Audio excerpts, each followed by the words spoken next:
Hello everyone, and welcome to Season 3, Episode 6 of Star Trek Kongo. My name is ELH, the Game Master, and joining me today are some lovely individuals, but we'll hear from them in a moment. I actually have good news, a good announcement, and that is that I have assembled what I believe to be a crack team for the Not Lower Decks game of Star Trek Adventures. If all goes well, we have Session 0 on September 11th. That will probably not be streamed, but the following week, September 18th, we might have Session 1 live. So do look forward to that, and if you're interested in following that sort of thing, sort of keep an eye on my Discord and on my Twitter. Other than that, I don't really have much in the way of announcements, so let's go around and have everyone introduce themselves, starting with the captain. Hello everyone, my name is Matthew. I play Captain Lee Tobin, a Bajoran on his second command, and he is intensely religious, as is tradition. Hey guys, I am Aaron. I am Commander Datig. On Monday nights, I'm Draxus, the Intelligent Deathclaw, or I'm Tuesday night. Tonight is Tuesday. Boy, I'm tired. It's Datig on Tuesdays, which is now. Draxus on Mondays, which is yesterday most of the time, but not last week or this week. Anyway, hi. How's everybody? Watney, save me. Okay, hi, saving you. Yeah, I'm Watney. I'm the ship's doctor, chief medical officer, Alel, the Denobulan. Happy to be here tonight. And I am Dag. I am Congo's chief of security. I am the ex-Borg and Augment on the ship. And bingo, if you want to talk about it, hit me up on Twitter at TrekNexus. Awesome. And just a small disclaimer, we're going to be yawning a lot tonight. It's in character, maybe a little bit out of character, but most of it's going to be deliberate. So if we seem like we're yawning and disinterested, it's actually meant to be that way. But you'll understand in a moment once we get started. Commander Datig, I believe you have our opening log tonight. I do. First Officer's Log, Stardate 95197.8. With relations with the Besant smooth and Gabriel now fully functional, the Kongo is free to resume its journey of exploration and discovery. Without imminent threats to life, limb, or the Federation, the crew has been left free to pursue their own interests. My paper, co-authored by Dr. Alel, has been submitted to the Starfleet Medical Journal for peer review. Naturally, I've begun new research. I am attempting to quantify my hypothesis that a paracausal entity operating in the region of the Sabine Expanse has been responsible for almost every recorded event of note since the region was first charted in the 2370s by the USS Ophion. It's just a thought exercise at this point, but who knows what it may become if the quantum state models I've built begin to show me a pattern. Speaking of my illustrious co-author and friend, Alel has been taking some much-needed rest. She seems unnaturally focused and deliberate. Not to say that she wasn't before. I just mean that the aura of exuberance she typically exudes has been tempered with a presence of mind that until now has been operating incognito. I don't know if I should be proud of my obvious influence at work or alarmed at its sudden pivot. If given the choice, I believe I shall choose the former. Mr. Fives has just finished up a solo weapons refit and is appropriately tired. I've noticed him pawing over a collection of ham-fisted calculations no doubt meant to facilitate the ship's ability to self-repair major structural damage automatically. While I agree in principle, the preliminaries have a long way to go, and I really hope he's not planning another act of marvelous insubordination before then. I don't need the extra paperwork. Captain Lee is another that I am proud to say has taken to my example with renewed vigor, spending more time out of his ready room in the self-imposed intellectual exile. The king sojourns amongst his troops once again. He's taken a particular interest in our incoming chief engineer, Commander Rash, no doubt in an effort to learn more about her before we formally meet today. I believe he hopes to avoid future misunderstandings that led to Commander Tivna's sudden departure from the crew. He has expressed an interest in understanding the theoretical basis on the hull plating system in use by the Kongo, a system that Rash herself designed. Speaking of our newest senior staff member, Commander Rash is competent, perhaps even proficient as an engineer. Her former captain, Arthur Jefferson, is an old academy friend of mine. Art always did let his people get away with murder, and this one seems to be no different. Sleeping on the job, but due to a medical condition that persists despite treatment. Datig, he said to me, "You know how you get. Resist that impulse." I told him, "Art, I demand the best, and I give the best, but I never said the best was a static metric. Once I gauge what she is capable of, I'll decide when it's appropriate to apply pressure. If she gives me her best, she'll have no problem with me." Speaking of, today also marks the first of our new tradition. The senior staff are meeting in the observation lounge on Deck 1 today to discuss business in an effort to facilitate cross-team communication. There are several points that I intend to raise. End log. Very nice. You may have 2 momentum for that wonderful opening log and reference to Ophion. Spoiler alert, if you reference my old games, I may look upon you favorably. In any event, we are going to kind of zoom in on the backside of Deck 1, and what we see is actually a sort of, I would call it a hideaway on Deck 1. It is a large open space, maybe about the size of a senior staff quarters, so I guess in the grand scheme of things it's not too large, but what matters is that it generally does feel like an open and welcoming space. There's couches in here, there's multiple tables, there's 2 replicators, and in general, really the only people that come in here are the upper officers. But as we zoom in, and we kind of come in through one of the windows, I'm curious, which one of you wants to be the first to arrive to the first senior staff stand-up? I believe that would be me. Okay.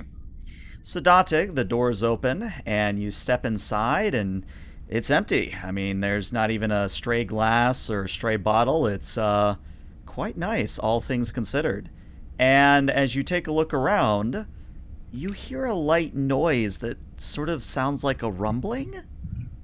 Almost like a cat purr, but maybe a little bit quieter, if you will. Hello?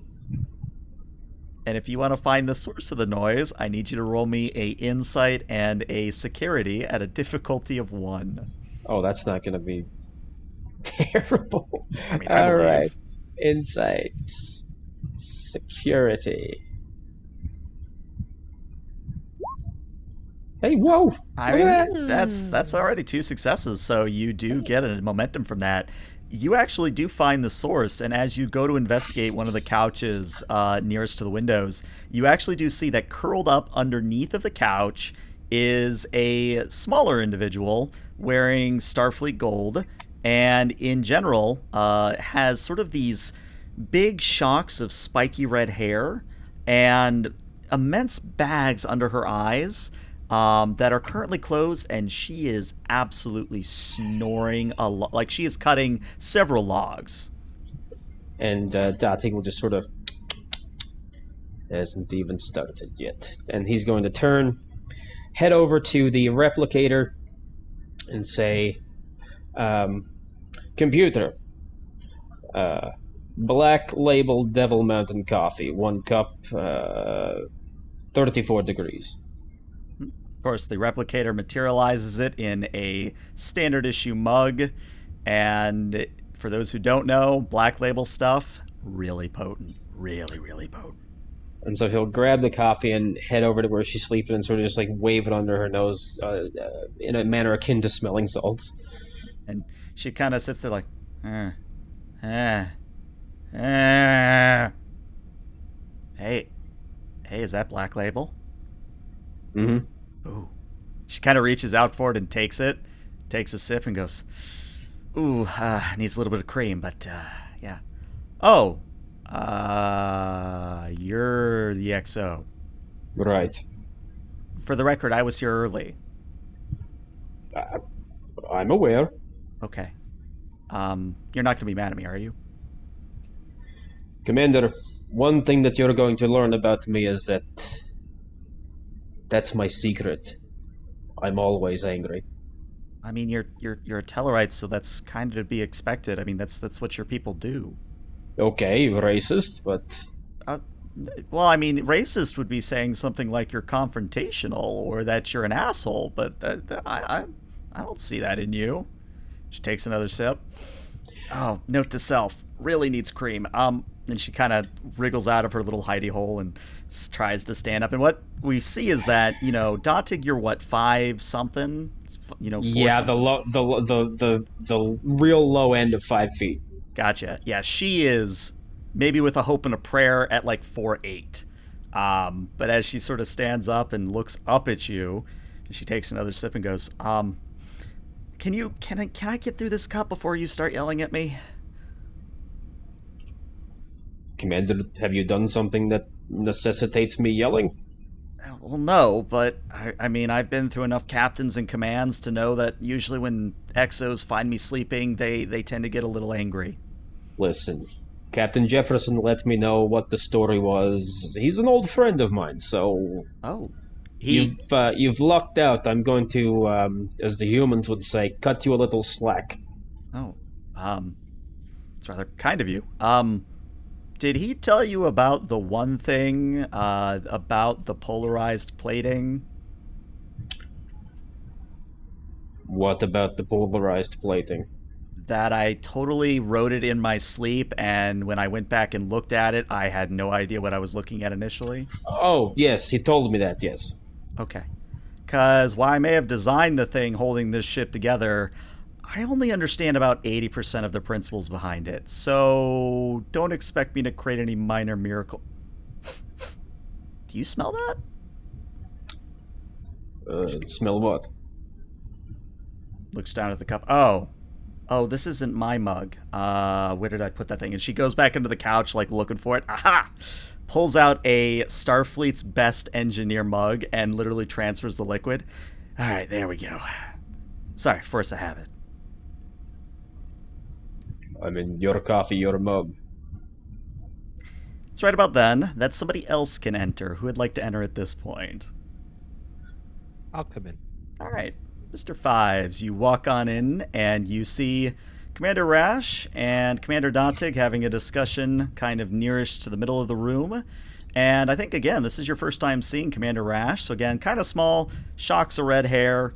But what's interesting for you, Fives, is that she has kind of on the top of her head this pair of goggles. And normally this goggles would be nothing of note, like maybe it's just an affectation or, something designed to kind of be one of those eccentric engineering quirks. But when you look at it, you can instantly identify that the lenses are operating on the same principles as a Borg cortical node.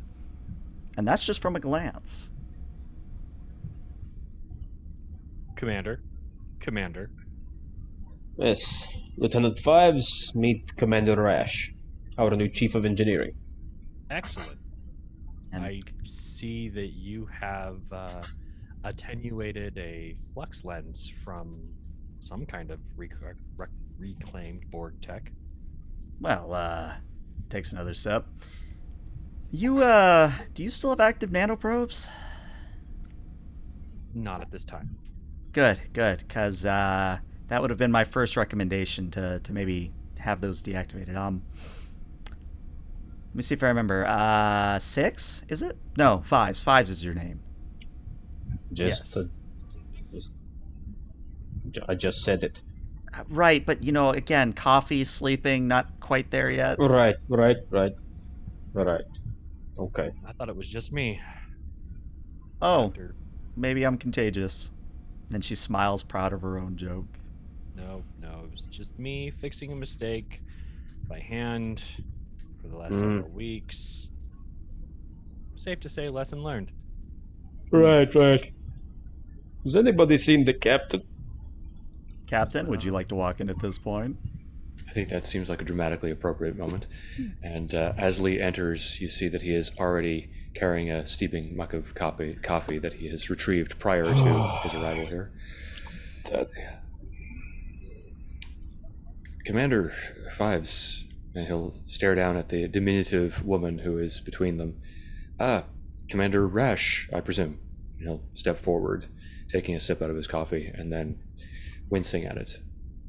And she kind of yawns and tries to stop and goes, oh, sorry, Captain.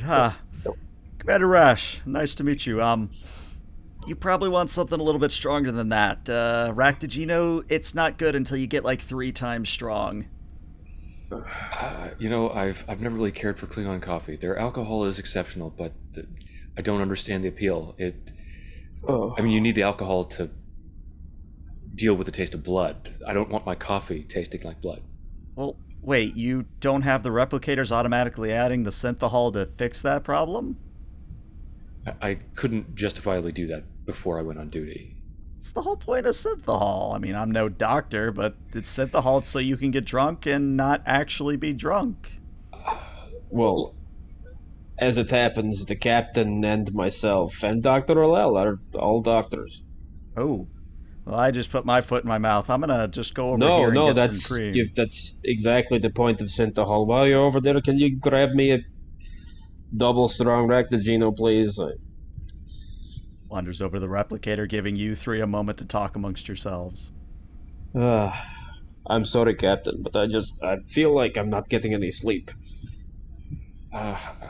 Must be the general pervading atmosphere of the ship, because I feel much the same way.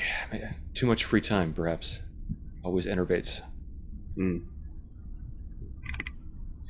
Vibes, normally your enhanced metabolism, immune system, and the like would keep you safe from any kinds of effects like this. Are you holding up?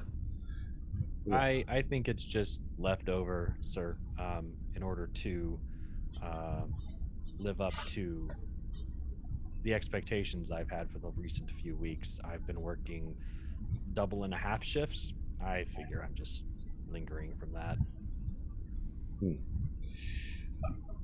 Have you spoken to Dr. Alel about that? That's not entirely healthy, even for somebody of your capabilities. I talked to the doc like a week ago. We were good. If you want, sir, I can make an appointment. I think that would be for the best. If you're going to continue with that work regimen, I'd like the doctor to make sure that it's actually healthy for you to continue. Oh, well, as of this morning, everything's squared away, sir. I trust you to tend to matters of your own health in conjunction with the doctor. Thank you, sir. I will, sir. Speaking of the doctor, I think that's where Dr. Alel would probably wander in. She would, doors would hiss apart. She would enter. My ears were ringing. And then she would notice that I think probably everyone has some sort of beverage in hand. Is that true? Well, except for Dotig. I think Dotig is currently beverageless, but Commander Rash sort of wanders over and hands Dotig a mug and says, God, I'm so sorry. I know you wanted double, but honestly, I went ahead and just gave you a quadruple. Trust me, it'll work a hell of a lot better. Fine, thank you, Commander. Alel would approach the replicator nearby and order, I'll take a Denobulin blue lily tea, room temperature with a twist, please. And I would assume it would like whir up in front of her. Saucer and all. Saucer and all, yeah. And she would take it and then just like delicately sit nearby, pretty quiet. Commander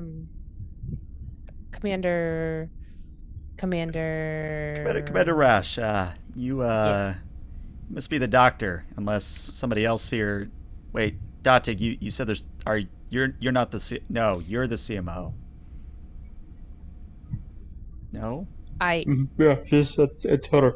Okay. I'm I think the only practicing physician here. So yes, I would be the chief medical officer. Okay, good. Wasn't imagining that part of the briefing. Excellent. This is gonna sound really weird and out of the left field. But you and I should chat later about the psychosomatic stuff I I really like that kind of thing. Oh, I would love to chat more about that. I didn't know you found an interest in biology. Well, what's the expression? Engineering is fixing things, and medicine is fixing people. And if you really want to get into the metaphor, I mean, fixing a heart is not a is well. Okay, let me start again. If you hold on, takes a sip. Fixing a warp core is a lot like fixing a heart. There we go. That sounds good. Yes, I suppose you're right. Especially when we have, you know, cybernetic people with. Oh my goodness, I'm sleepy. That's an odd thing to say for me. I suppose I should let you all know I'm approaching my yearly hibernation period.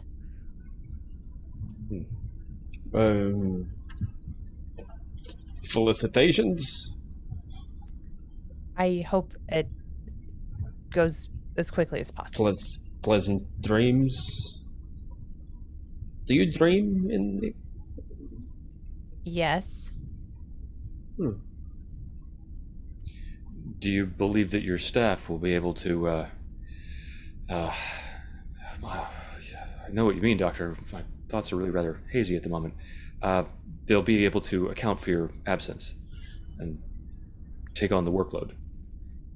Yes, we should be adequately staffed, sir, for sickbay. And there's always, of course, you and Commander Datig, if it comes down to it. Let's hope that it doesn't, quite frankly. Not that I any gestures towards Datig in a placating fashion.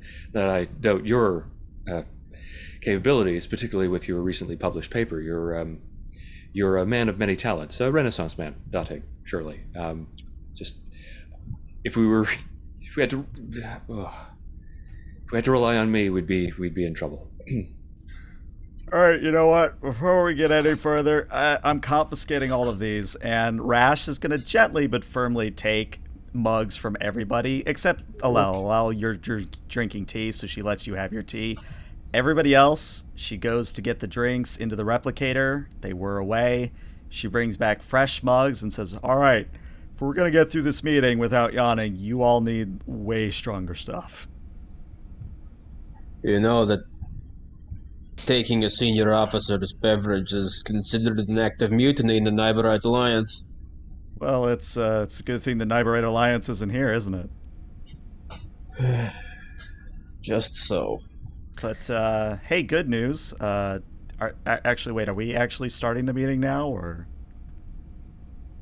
Well, we're about 10 minutes into our scheduled time, so I suppose I didn't receive an agenda prior to the meeting, so. Good, I didn't get one either. Takes a sip.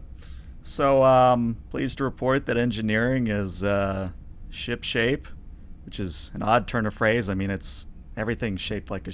Anyway, I'd like to report that the polarized hull plating is working, even if I don't entirely understand how it's working. Warp core is working at 101 efficiency, which I'm still wondering if that is intentional or if we have instrumentation error. I've got a few ensigns on that, and what was that other thing? We had a report from, what was that ensign's name? It wasn't an ensign, it was a lieutenant. Lieutenant Murphy said something about there being a conflict with security. I didn't really press them for details. I was hoping you might know, Lieutenant Fives. I'm sorry. The hull plating? What? That's not important. Do you have anything in your notes about a Lieutenant Murphy and some sort of scuffle with security? Forgive me. I haven't had the opportunity to review this morning's security logs. It's too early for this anyway. Rash, how are you finding the Kongo? Well, I find your floors and your couches to be extremely comfortable so far, and I've already found a nice nook in engineering where I can just sort of kick back, relax, and she pauses and looks at the captain, do important engineering work. If you've read the transcripts from the recent inquest into our behaviors in the mission with Besant, you'd know that I've been accused of being an overly lax captain. So Oh, to hell with that. Best captains relax.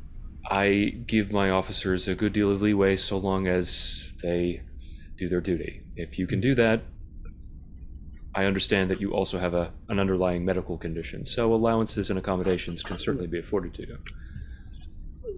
Speaking of, not to interrupt, but not of underlying medical conditions, but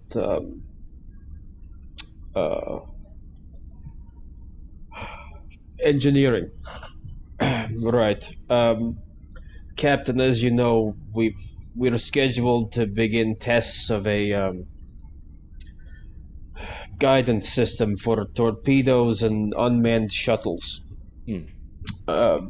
Since I believe this falls within an overlapping sphere of influence between both Lieutenant Fives and Commander Rash, I'd like for them to work together on implementation.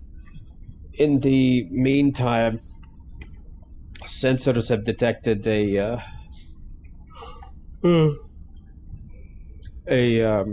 Dotig, one moment. do you need to go? Do I need to relieve all of you of duty? No, I'm fine. I'm just taking a little while to get going today. Long-range sensors have picked up a Pulsar nebula in this sector. I'd like to allocate power from the warp engines, since we're not going anywhere while these tests are underway, so that astrophysics can get some much desired readings. It's a unique nebula. You see, the Pulsar is being constantly fed by a nearby particle fountain. This is extending the life of the Pulsar. It's existed at least 3 billion years beyond its normal lifespan, according to astrophysics preliminaries. I'd like to get some more detailed readings. We may be looking at another first here, Captain. Interesting, and one that doesn't involve any potential diplomatic complications or snafus. Commander Rash and Fives, do you think that we might be able to actually use the new navigational systems for the probes to effect a close-range series of internal scans, modifying it perhaps with some of the what was the name of that shielding that Metaphasic. Yes, doctor. No, you're not a doctor anymore. Not that I meant to offend you. I'm sorry, Datig. Commander Datig, you metaphasic shielding on the probe with the artificial intelligence. Would that be? What's your opinion on that, Fives, Commander? Yeah, I don't think it would be too hard to retrofit the probes with the those kinds of shield generators. And the readings should not be impaired. Commander Rash, do you? And you see that Rash is still standing up, mug in her hand, but she's like nodding off a little bit. Commander? Divert power to the secondary arrays. Not yet. We're going to be attaching metaphasic shield generators to our new probes to get a reading on this Pulsar nebula. Yeah, I can have that done in like 3 minutes, if that. Commander Dodig, I'm curious, did the preliminary reading suggest that this particle fountain was artificial or natural in origin? At this point, with more high-resolution sensor data, we can't make that determination. Understood. But if we can get the probe close to it, so much the better. I would love a closer look. Would the fountain itself, Fives, pose any threat to the ship if we were to close distance with it? I don't know why we would, but I mean, I would need to get the sensor readings from any probes before I could make that assessment, sir. yeah, of course. Information first, and then theorizing. And yes, very good. The cool thing is, if the those readings confirm the preliminary findings, we're going to have an energy source that could power every world in the Federation beyond anything we could have ever dreamed. Yes, perhaps just short of constructing Dyson spheres. Those are Oh, mythical. not to put a joke out there, but I mean, a Dyson sphere isn't that hard to build. It's the time that's required to build the Dyson sphere that's the problem. And the sheer resources as well. What's a few worlds? You tear apart a few Class Ds, and it's not like Earth needs its. Well, no, I guess there are people on Luna now. Oh, They're but not I using mean, Mercury, are they? No, but the Luna is essential for the Earth's tidal rotation. Huh, I thought they fixed that too. She looks down at her mug. I'm gonna get another cup. But the fives, no, not the fives, the particle fountain, not the particle fives, the particle fountain technology used to tap it that they developed in the Tyrus 7A system. It's proven technology now. So certainly, Doctor, are you? Oh. You- Did I you just all right? fall asleep? Twice. I'm so sorry, sir. No, I was rather boring. I was putting myself to sleep, I think. Is there anything else, Dautig? Let me check my pad here quickly. And as you do, you hear Commander Rash say, Black Label, double strong, little sweet. And for anybody who would care to know this bit of detail, Like Black 3,000 Label. milligrams. Yeah, of so here's caffeine. out of character the little bit of information. Black Label by itself is a 1.5k milligrams of caffeine. For reference, a quintuple strong Ractogino, or about 25 Earth soft drinks, is the equivalent of that much caffeine. And Rash just ordered double strength, so take that as you will. But, Captain, no additional business unless anybody else had items that they wanted to discuss. Well, there was one matter that I wanted to talk with you about, but we can do that in private, Commander. And then he's going to look over his shoulder, or the commander's shoulder, at Rash as she's at the replicator. Commander, not that I would want to interfere with your personal business, but can your body metabolize that much caffeine? Yeah, I mean, it's not like I was in the academy. I was knocking back quadruple strengths, and I'm fine. No problems. But Doctor, it looks like you wanted to say something. Me? I don't know. I heard a denobulin I don't know how to describe it. The thing denobulins do when they want to say something and their cheeks kind of puff out a little bit and there's that rush of air. What's that thing that you're supposed to do to keep yourself awake? You pinch something. That's to check if you're dreaming. You're supposed to do that in your dream? I know, it doesn't make any sense to me either. What culture does this? Humans. Vibes, what's that thing? You pinch something. Is it your ear? I have an internal chronometer. I don't need mnemonic devices. Well, I need something to tell if I'm awake or I'm asleep. All right. Pinch your elbow. Well, you're awake. You're Doctor. awake. Yes. Okay. You have two somethings telling you that now. So either this is a really elaborate dream or you're actually awake. Yeah, I've had days like that. I shouldn't joke. Sorry.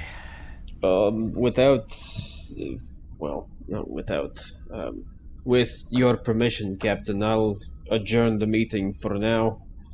And anybody, if you have any concerns throughout the day, feel free to bring them to myself. Thank you, Datik. Rash, it was nice to meet you. I'm sorry I'm not more lively. Oh, no, no, trust me. It's actually nice to see that sometimes it's not just me who's yawning in these things. Uh, Um, is is he asleep standing up, pointing at fives? It's actually rather impressive. Vibes. Borgs do that all the time, so it's a natural state for him. Darcy will just sort of nudge him with his elbow. Lieutenant. Yes, sir. Metaphasic shield generators on the probes. Aye. And Darcy will just sort of pat him on the shoulder and say, very good, Lieutenant. Liaise with Commander Rash about that, and then, I don't know, maybe relax for a little bit. Aye, sir. Uh, Doctor, have there been any reports before we leave of sleeplessness and extreme fatigue? I want to know if it's just us. Maybe we're all suffering from overwork. Well, out of character. Alel, if you would care to review your reports for such a thing, I need a insight and a medicine at a difficulty of 1. Sure. One moment. Insight. Commander Rash, your lab or mine? Is he coming on to me? I don't have enough coffee in me to tell. No, Commander. He's being earnest. What I would have a focus, right? You would have a focus for this, yes. Okay. Hey, look at that. That's 3 successes, which means you're capped on momentum. Very well done. So, Alel, actually, yes, with your keen eye and intuition, even though you're kind of a little bit out of it, you do notice that there is basically a 25% uptick in people reporting sleep problems, including insomnia, including sleeplessness, including fatigue, all those sort of symptoms. It's not totally alarming, but there is, again, a 25% increase. Allah will relay that to Datig and the group.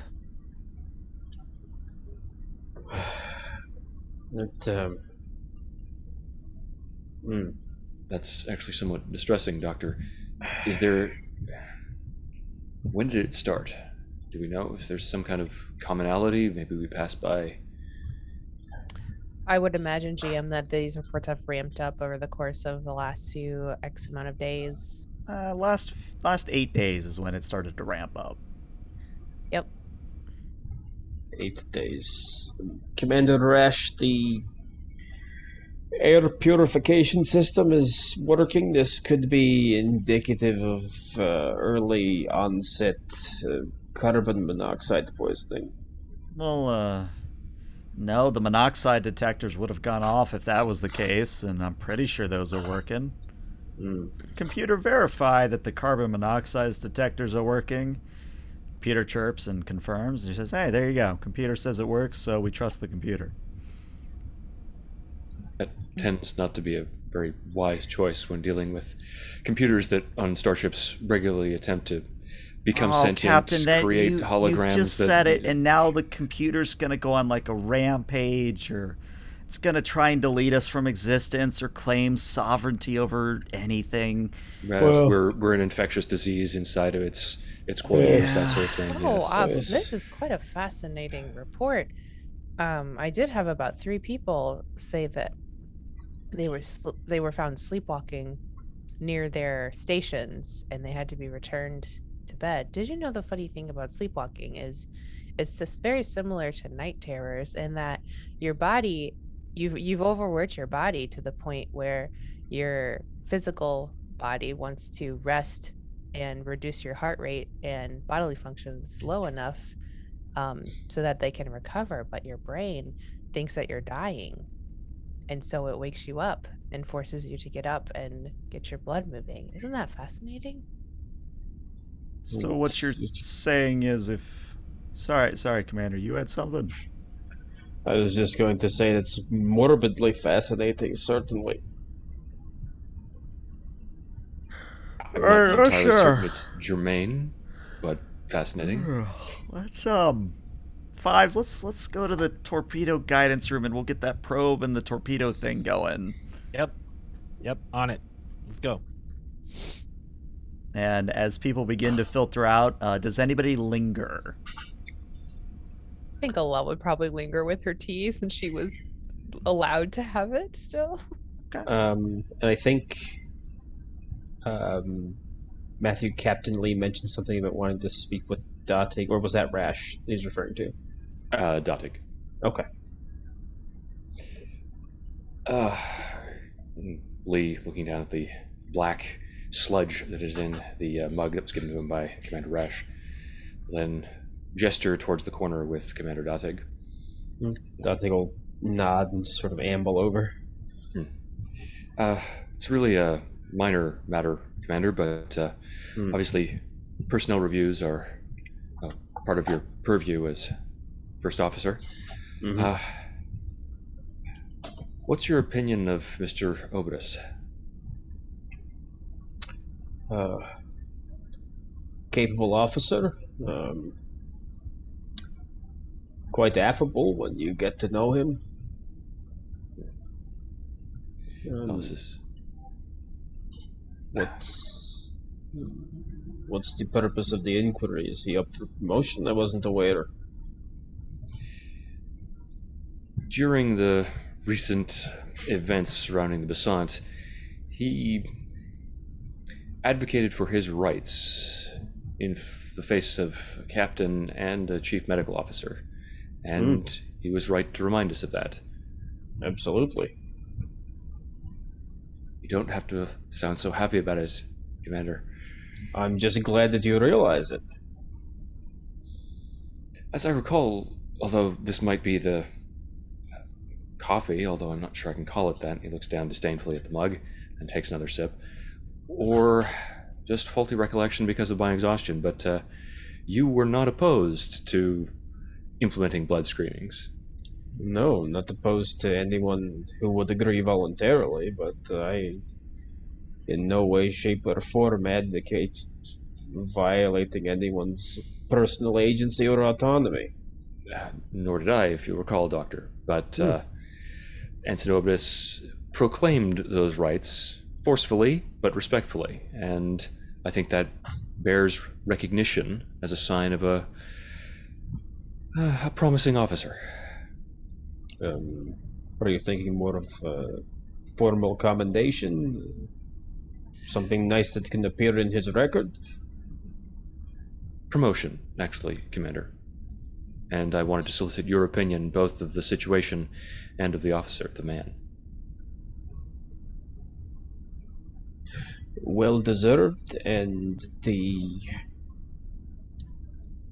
refusal to blindly follow not an order but a suggestion by a captain or a superior officer on moral grounds. I'm sorry, I'm very tired. So I understand. Shows a clarity of thought and a strength of character that is essential for prospective command staff. Well, now you're just advocating for your own promotion, I think, to full captain, aren't you? You don't have the authority to promote me any further.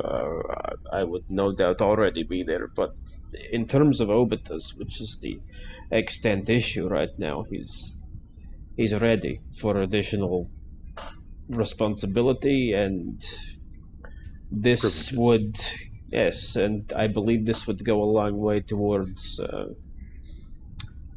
solidifying his future in Starfleet. Very good, Commander. I appreciate your perspective on the matter, and I trust it. I hope you know that.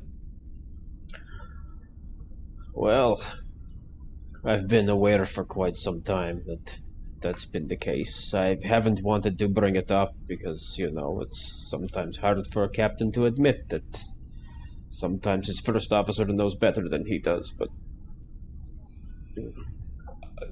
If it is, he probably shouldn't be a captain.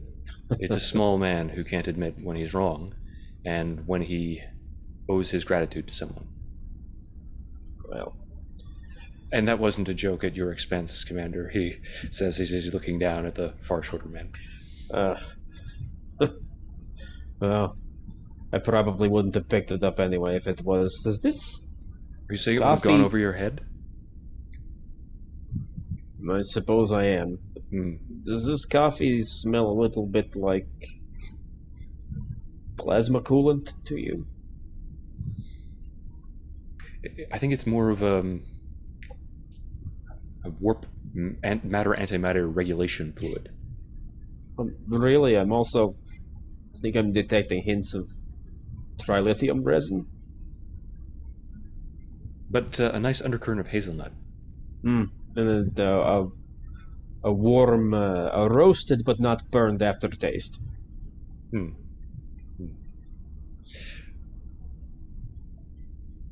I'm going to the bridge. And he's just going to put the mug back in the replicator and have it recycled. I'll join you there shortly, sir. Very good, Commander. And he sort of waves over his shoulder as he staggers out the door. I have a very important question for Alel at this point. Alel, have you been awake this entire time, or have you nodded off? Oh, I think she's dozing heavily. Yeah. And I think we'll just like slump into a chair, just like head lolling for a second. Just, ugh.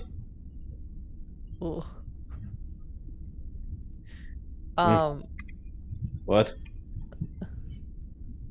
I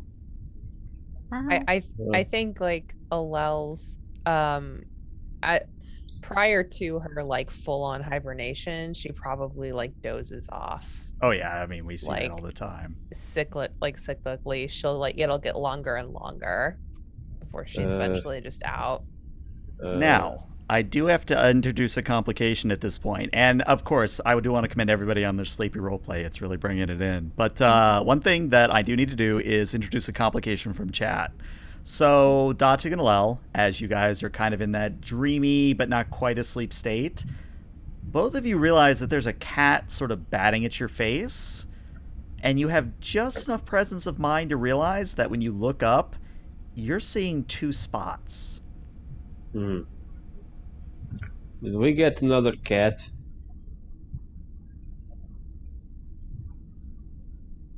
Okay, so is it like they're sitting next to each other? One's by you, Dr. Alel, and one is by you, Commander Date. Okay. And when you look at them, they're mirroring movements. So when one raises its paw, the other one raises the opposite paw. And it's one of those things where, again, they're just sort of batting at your face a little bit.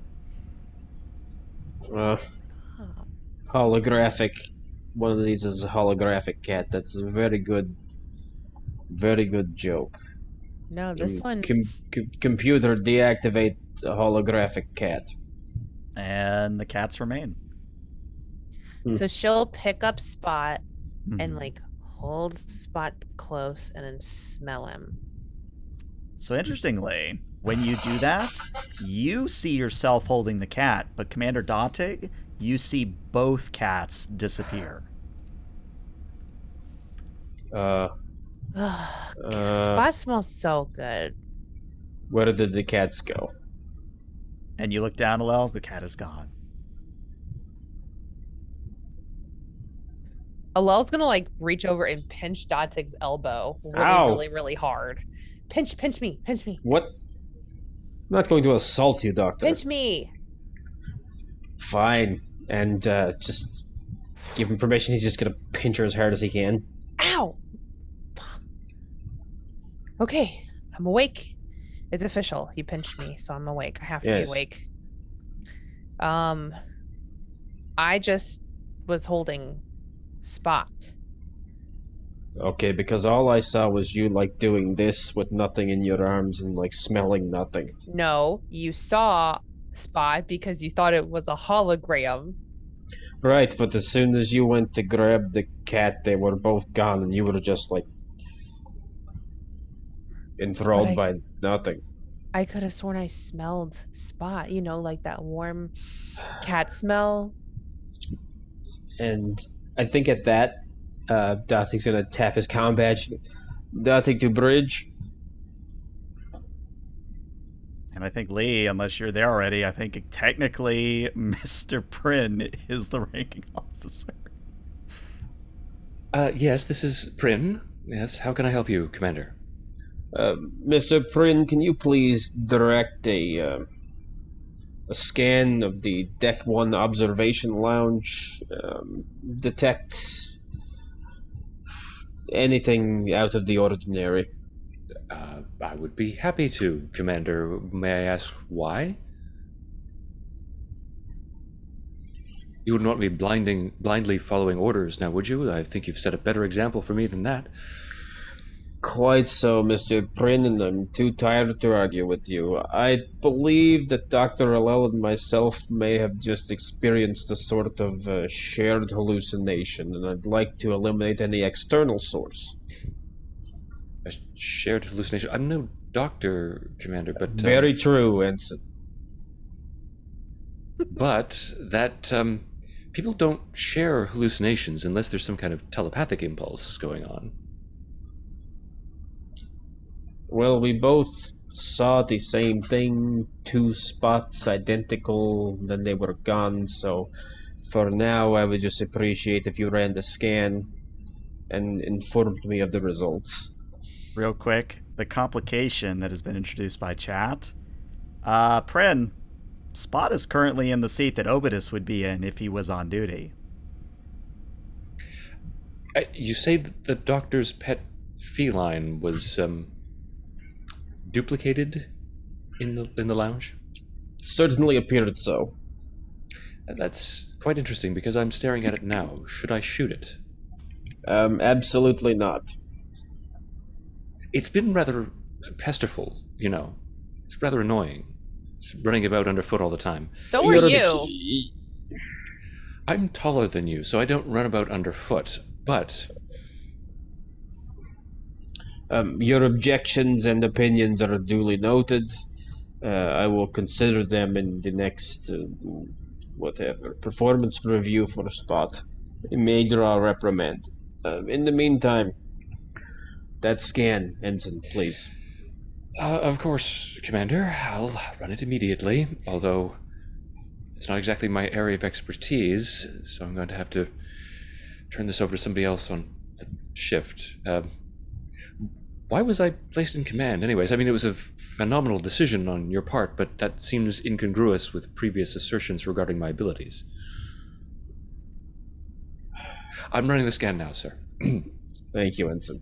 Prin, Hallucination. nothing wrong. Absolutely no anomalies, no abnormalities in the holographic projectors. Nothing. Commander, are you prone to any kinds of what are they called? Practical jokes? Would this qualify? It would if it were one, but I don't believe that it is. Well, do I still see Spot sitting in front of me? You do. I'm at a loss to explain your apparent shared hallucination because there are no subspace anomalies, no anomalous radiation signatures. I mean, we could speak to some of the telepathic crew members, Vulcan. Perhaps they've detected some kind of psionic interference. Not necessary, Ensign. For now, at least. We'll It can't monitor be a this. hallucination. It can't be a hallucination. Why?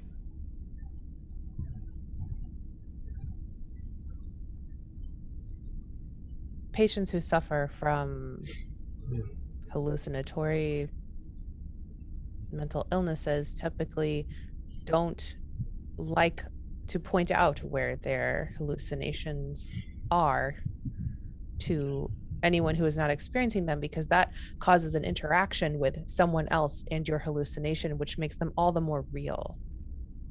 So you're stating that psychologically my ability to accede to the possibility that I may be hallucinating and attempt to check it with an external source invalidates that hypothesis.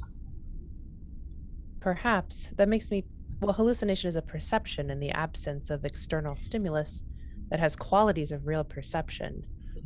They're vivid, substantial. and are perceived to be located in an external objective space. I felt Spot in my hands. You saw Spot with your eyes. Hmm. We shared something, but I doubt it was hallucinatory. I think Prin is just going to interject. Can I close the comms now? Or do you need something else from me? No, Because thank I don't you, want to be Ensign. party to this conversation, frankly. I find it boring. Very good, Ensign. Tend to your duties. Dotting out. Oh, actually, before you go, I do want to remind you that... It's too late. The comm is already Yeah, closed. oh, well. I've told them that Captain Lee was suffering from hallucinations as well, but, that's... They should know that. They're the senior officers. They'll be fine. I am going to go to sickbay, Commander, and lay off the tea. Yes, I think I'm going to cease attempting to force feed myself this wretched coffee and go to my station on the bridge. I'll notify you if I experience anything similar to this again. Please do. And I think Datig will get up and start towards the bridge. All right. So, we're now going to cut down to Kongo A's torpedo bay. And it's actually something very similar to what we see on Voyager, where you kind of have this circular area in the middle of the room where a track would then launch the torpedo out into space. And what we see is that Fives, you're currently at one of the consoles doing the readouts, as Commander Rash is literally elbow deep in the torpedo working on it. And as she connects a few wires, she says, "All right, let me know if that fixed the bypass problem we were having." You're also muted, as is tradition. Do you need coffee, sir? Local sub-processors. Yeah, the bypass looks like it's within tolerances now. The metaphasic calibration, though, that's too high. We're going to block most of the sensors. We have to tone it down a little, but not enough that it's going to fry the probe. Hold on. Isn't this like the third time we've had to adjust the metaphasic stuff? You know that seems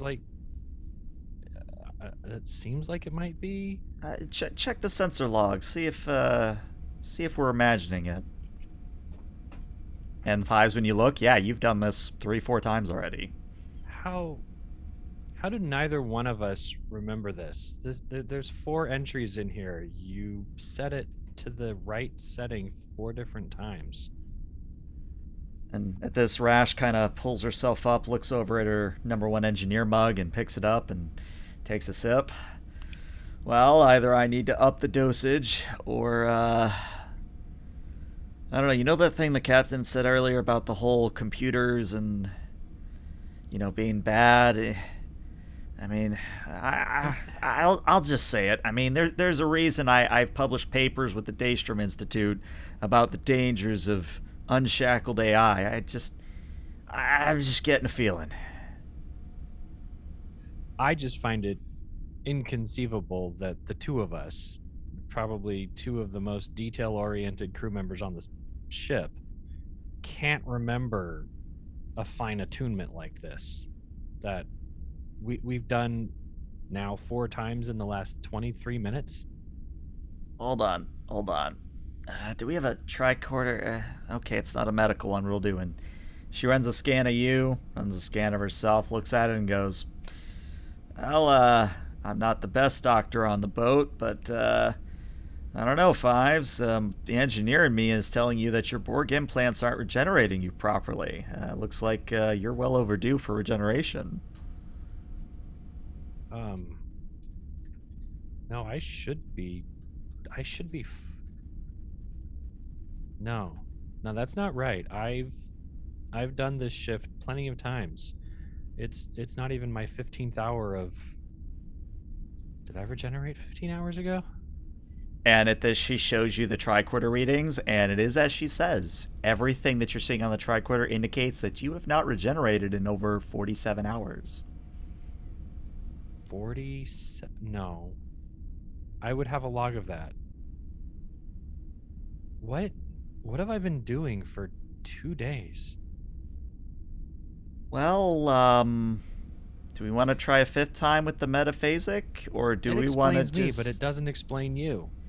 Yeah, I was trying to look past that, because this sort of thing with me is really common, but I'm starting to get the sense that something's going on this ship, and it's making me a little bit wary. Maybe we should put this on hold, and I'll go to sickbay and see if there's anything wrong with me. And Yeah, maybe you yeah. too. No, I'm pretty sure me is just I need more coffee, but tell you what, you go to sick bay. I'll finish up here. All right, I'm gonna tether my pad to the readouts, and if there's anything that I see weird, I'll let you know. Okay, that sounds like a plan. Don't fall asleep on the way there, Lieutenant. That would look very bad. I'll be fine. Thanks, Commander.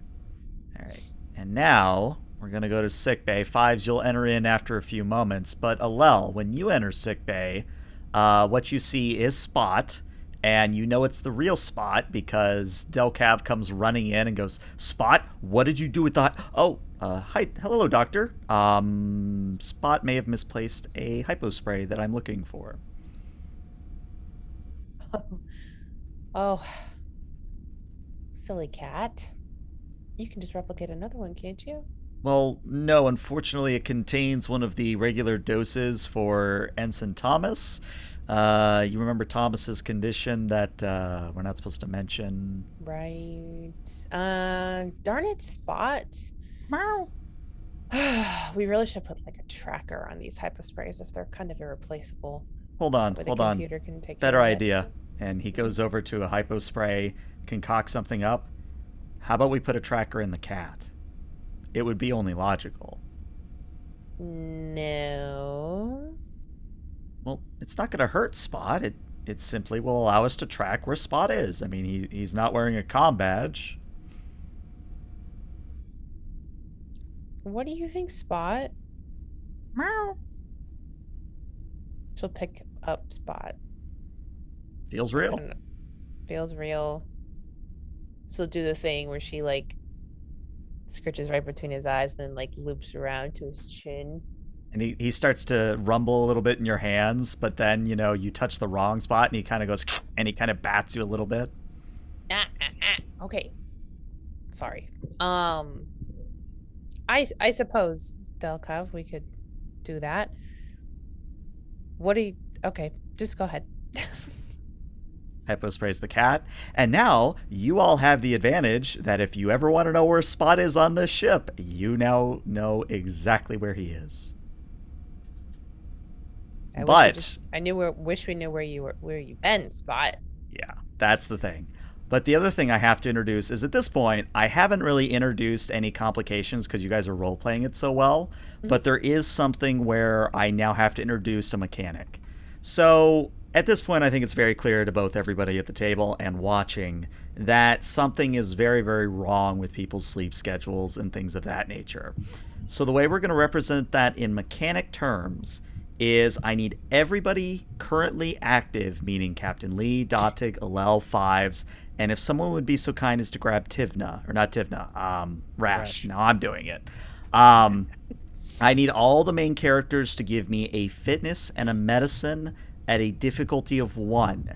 Now, the reason you're doing this is to see how far the effects of sleep deprivation are affecting you. Meaning if you fail, you're going to get even more tired and experience more potential hallucinations. So it looks like Dotig and Alel, you guys are fine. Lee, you're fine as well.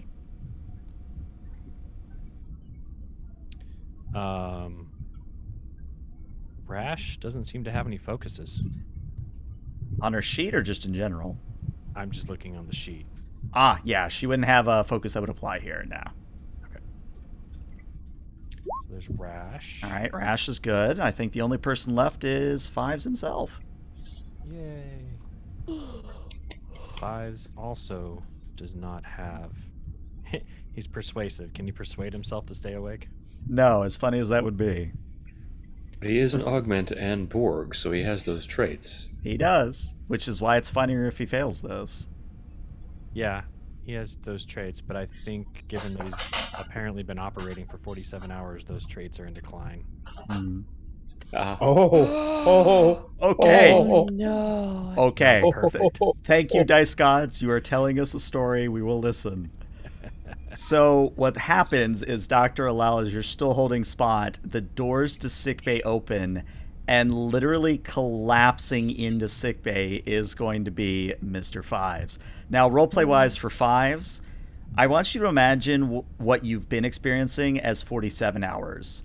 Now take that and double it.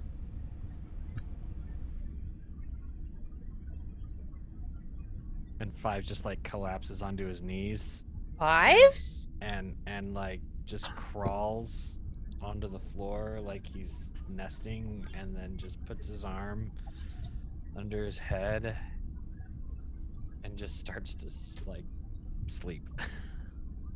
Fives, what's wrong? And Ola will like kneel next to him and get her tricorder out and try and like gently stir him.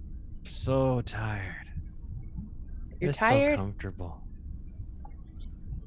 She'll scan him. Did you just have the floor cleaned? That's really soft. It's a new ship. That Ha- wh- explains it. When was the last time you actually slept? Rash said the last time I recharged was 47 hours ago. But I That's- don't remember that. I remember waking up this morning. Maybe. Okay, well, we need to get you to your regenerator. It looks like you're. Well, let me Oh, see hey, here. Doc. I was just coming to see you. Yeah, you're here. You're fine. You're on the ground. Mm. I'm checking you out. Just stand still, please. Or stay still. All right. Dr. Alal. Yeah. Very important roll. I need you Great. to roll me a Reason Medicine. And the difficulty on this will be a 3, but you're in sickbay, which I've been neglecting to mention that since you're in sickbay and the CMO, comes down to a difficulty of 2. Cool. So, can I do emergency medicine? I don't think this is quite an emergency yet, unfortunately. Oh, okay. Well, since he's human and she's Xenobulan. You want xenobiology? I mean, it's 5s. I'll give it to you. 5s is a special case. Okay. Or cybernetics too, if he's if cybernetics the would be another recharging one, yeah. thing. Okay, so I'm gonna spend a momentum, Okay. and so I'll roll 3 Mm-hmm. with my focus. All right. That's 3 successes, meaning you get a momentum back. So, we're going to give you access to a handout here, Watney.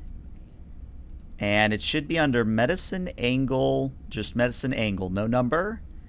And that's what you're detecting. And since we've discussed, I put the especially important part in bold. Yes. Okay. Interesting. Hold on. Delkov, come here for a second. Yes, ma'am. Delkov wanders over and looks over your shoulder. Well, that is very interesting. I don't see how that's possible. I don't either. It appears that there's nothing wrong with 5s. But what's But that there there's- about the... Is that delta waves? Yeah, a low band frequency of some kind. There's something emitting it all around us. Wouldn't Huh. that mean that we're all experiencing a dreamlike state?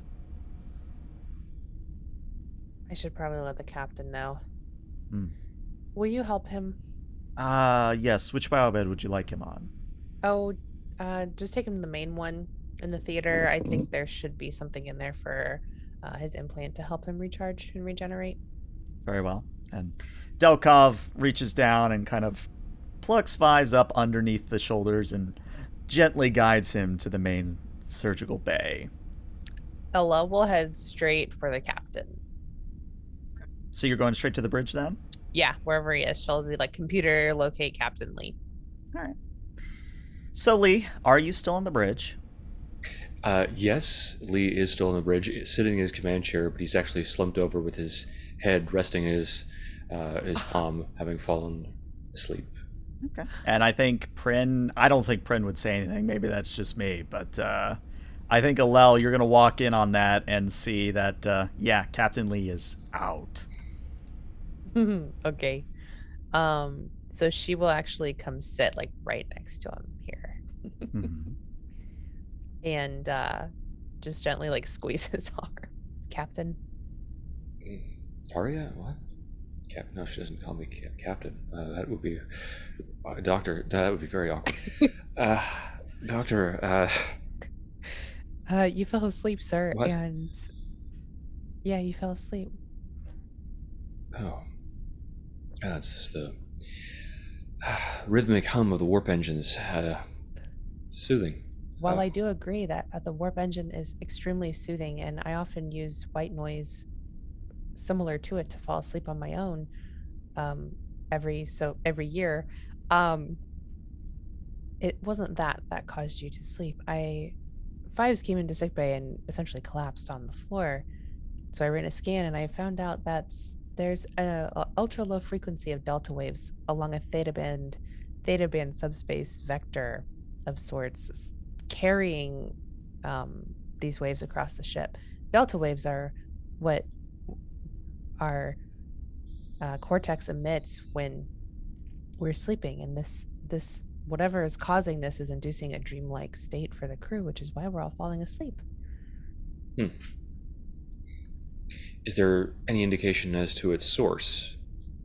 I would need Rash's help probably to help locate that. I hope it doesn't get any worse. So Datig and I already had a hallucination, she says quietly, so Prin doesn't hear. We already shared a hallucination. It can cause mood swings, erratic behavior. I'm going to introduce a complication. Prin, you're sleepwalking, but this is the violent kind of sleepwalking where, I don't know if in real life anybody's actually encountered this, but at least in my instance with people I know, if you wake somebody or try to wake somebody up from sleepwalking, they get like really like almost psychotic aggressive. Prin, you are experiencing a minute version of that, so you're still maybe belligerent, but you are going off the wall, as it were.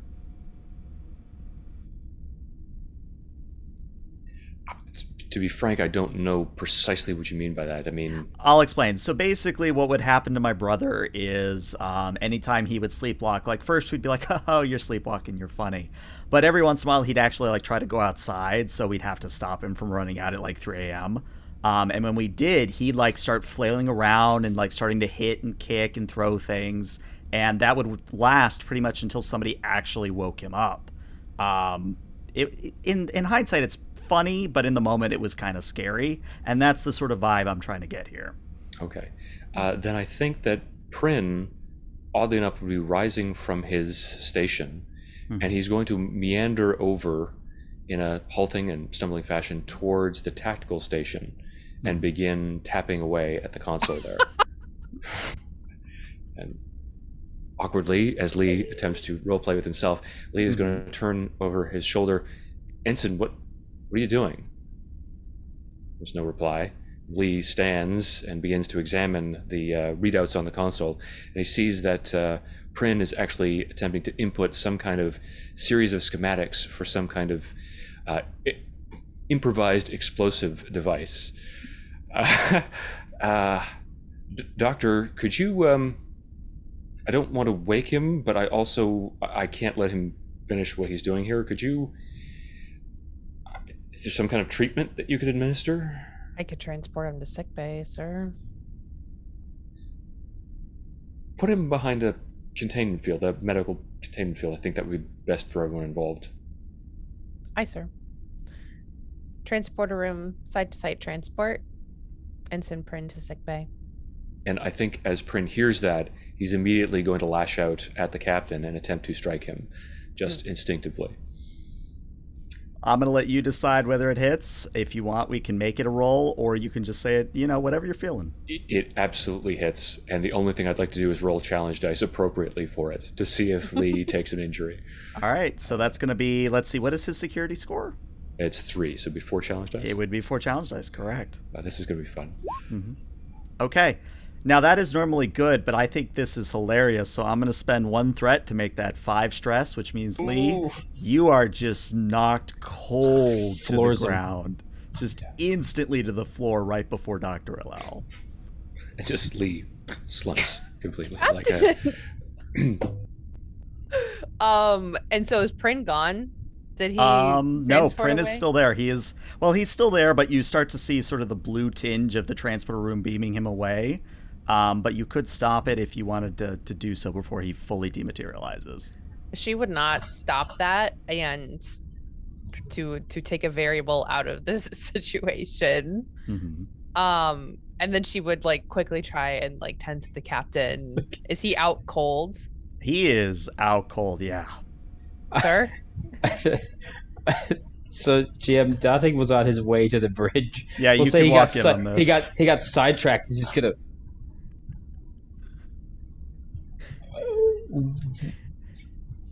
What the hell happened? Sir, it's hard to explain. I don't know. Honestly, I'm not sure we have enough time.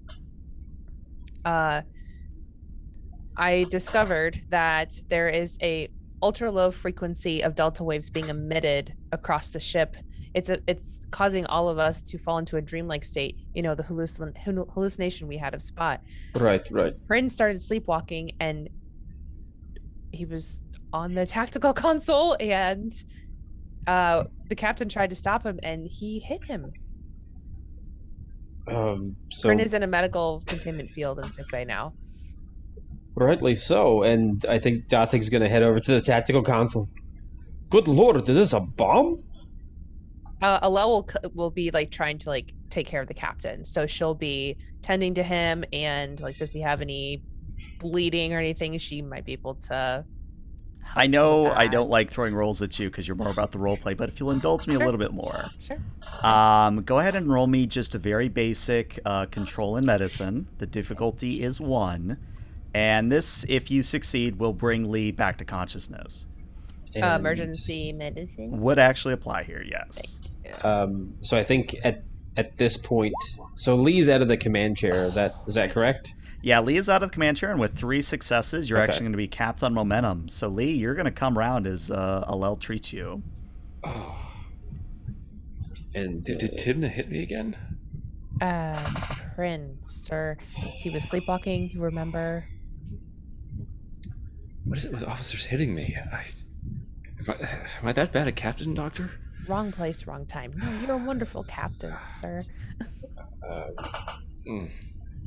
I think while Lee is coming around, Dathig's going to head to the command chair and bring the ship to yellow alert.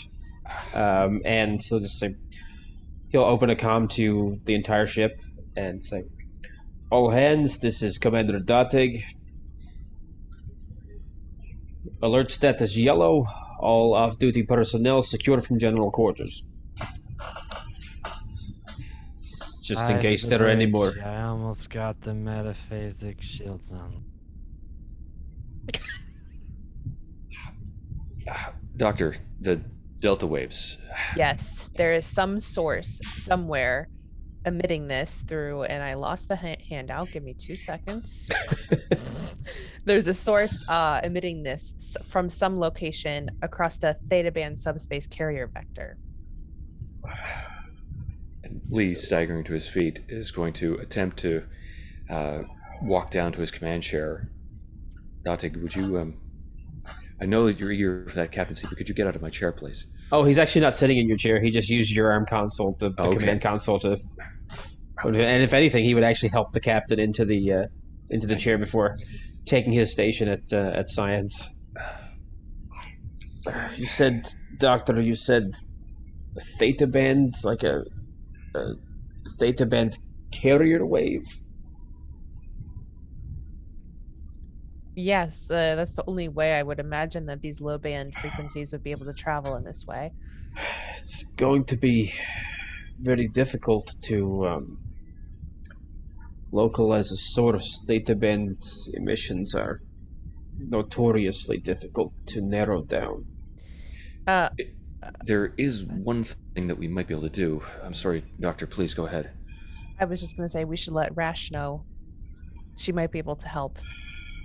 And she seemed rather alert as well in our stand-up. True enough.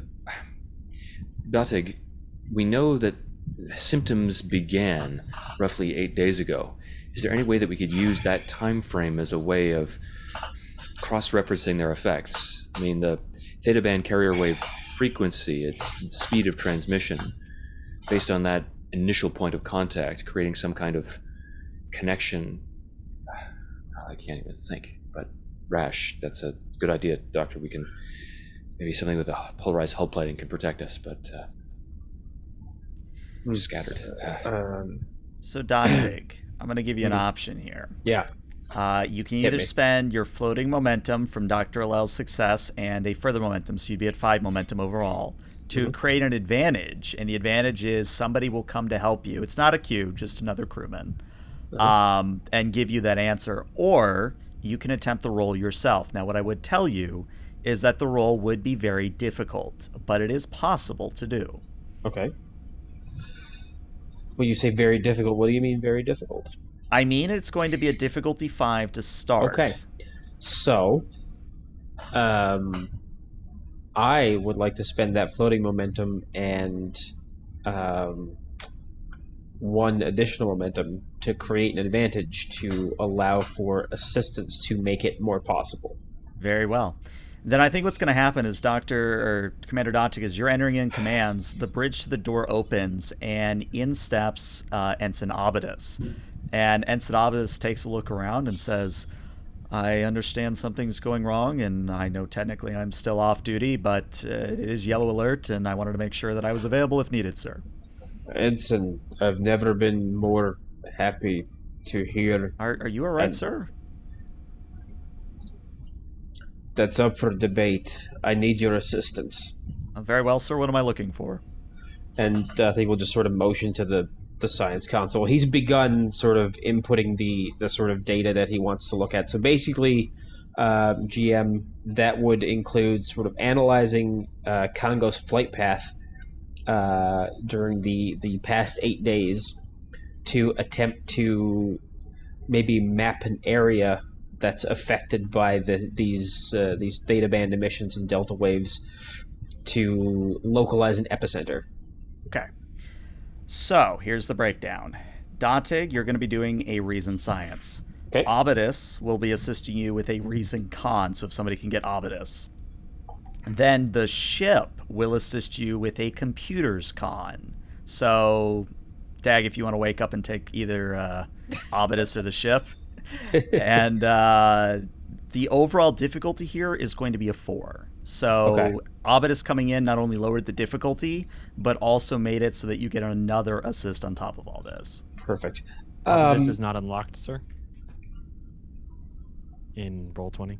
Is he not? Hold on. So, Yeah, that would be why. All right, you should be able to see him now. So, GM, would Datig's focus in, say, astrophysics come into play here? It most definitely would. Okay. And what was the ship rolling? The ship is rolling computers and con. And I am, if everybody's okay with it, I'm going to spend a point of momentum Yes. for an additional d20. And Abadus is fitness con? Abadus is reason con. Uh-oh. Okay, so that's 4 successes already. Let's see what We've got a- Abadus gets you, we've because got- there's also a we've- complication on the field. We've got a complication in play. Let's see. As I was, sort of method into the sleep thing, I missed the attempt here. Was emergency medicine a good thing to pull out here? Not for Abadus, but Abadus would still have a focus. He has a different one that applies. GM, may I suggest Yes. a complication? You may, though I would point out that with, 6 successes, you technically are capped the momentum again. That's fine, but I think narratively this would be appropriate. Mm-hmm. Despite succeeding, as Abatus and Datig are working in tandem on the science console, they sort of lay in the groundwork for the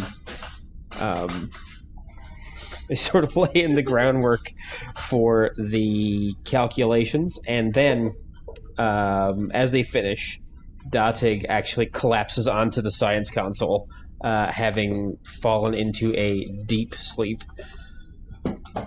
And I think Abadus very gently moves you to the side and finishes the scan and goes, "Well, sir, it seems that the nebula that we're in the vicinity of is actually the cause of this. The nebula we first came across about 8 days ago, and we've been scanning with astrometrics. Apparently, it's the source of these low-level delta waves." And Lee is actually going to tap his comm badge at that. Lee to Commander Rash. There's a pause, and then you hear something hitting something, like a head hitting like a bulkhead. And she goes, yep, I'm here. What's up? I'm forwarding you some data from our recent sensor scans of the nebula. It seems that low-level delta waves on a theta band carrier have been interfering with our sleep schedules and cognition. Based on this data, do you think there's any way we could modulate the hull plating or the shielding to protect us? Hold on, are you saying that a nebula is causing us all to have bad dreams? Among other effects, yes, Dr. O'Lell, could you elaborate, perhaps? Actually, no offense to Dr. O'Lell, I think I got it, actually. I've seen this thing before. Hold on. And narratively, nothing happens, but then there's kind of like a subtle shift in the hum of the warp engine. Like it goes from sort of that steady sort of low hum to maybe just something a little bit more high-pitched, and she says, I tweaked the frequency of the hull plating. Should be canceling out about 50% of those delta waves, but I would recommend us getting the hell away from this nebula. Also, Captain, at some point I need to discuss the fact that I think a torpedo has become self-aware, but whenever you've got time for it.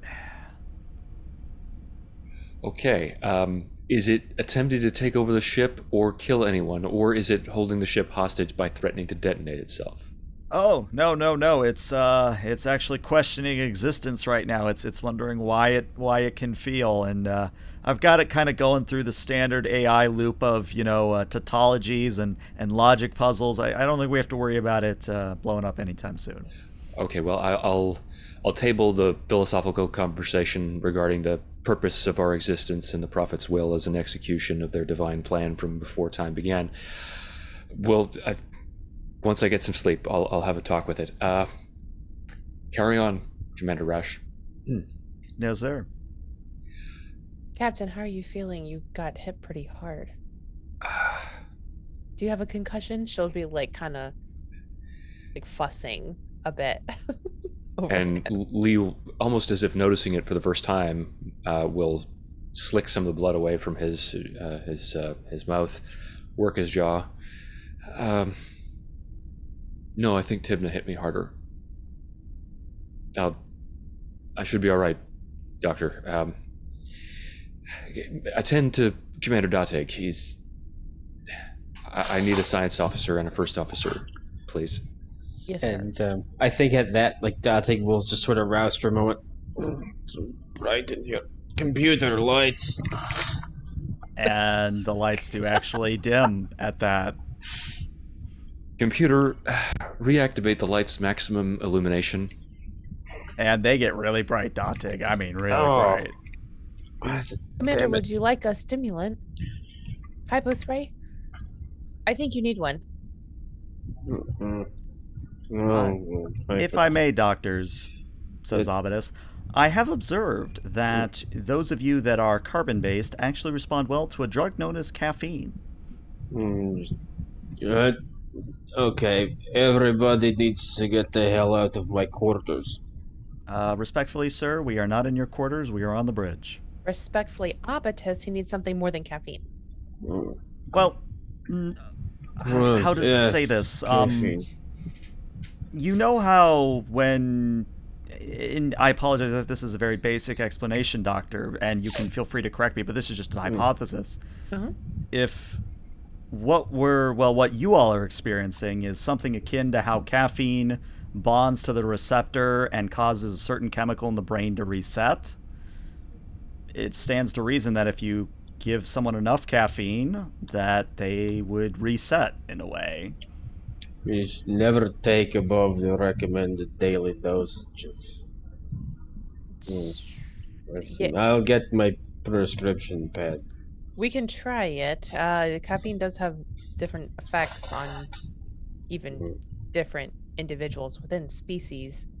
Even within humans, it's known to sometimes have the opposite effect. That is a risk, sir, but I did want to bring it up just in case. Thank you. I appreciate your helpful contribution. Of course. I'm going to wake him up one way or another. This is clearly an effect of the delta waves. So Alel will give him a healthy dose of like a hypo spray, like filled with caffeine. Filled with caffeine. All right, Datig, I'm going to let you be the call here. This can either be you wake up and you are the most alert you have ever been in your entire life, or you can have the opposite effect and you go farther into sleepland. I know. Don't look tempting at me decision. like that. Tempting decision, I know. Let a challenge die decide. Let's let a challenge die decide. On an effect, I'm gonna roll one challenge die. On an effect, you will have the opposite effect. Datig will go into a deeper, perhaps even coma-like state. Oh no! All right, a 2. That's not an effect. Ooh, okay. And he'll just sort of snap awake. Huh. It's like Pulp Fiction. I had to dream about you. You just wouldn't stop talking. You were talking and talking and talking. And Obitus, you were there. Captain, you were there. It's everybody just... I was in my quarters. I was trying to sleep, and everybody was just talking and talking and talking. And nobody would shut up. And I said, get out of my quarters, and you wouldn't go. When I shut the lights off, you turned them back on. It was infuriating.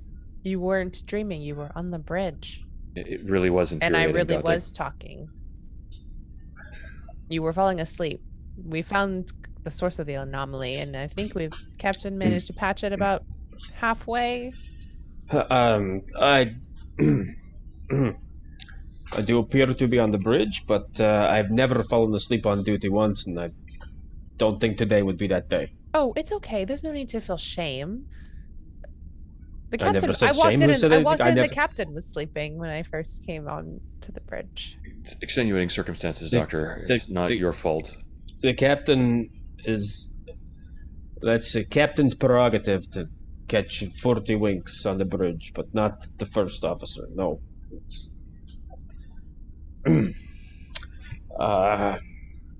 Sirs, if I may. Please, Ensign.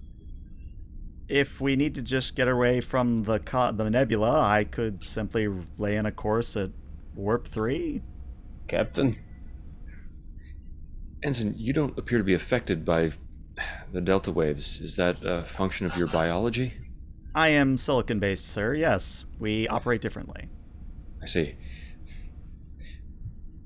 At Warp 3, how long will it take us to outpace the effects of this nebula? Approximately 6 hours and 33 minutes, sir. What about at Warp 9? Well, that would be significantly better. I would estimate perhaps about 10 minutes.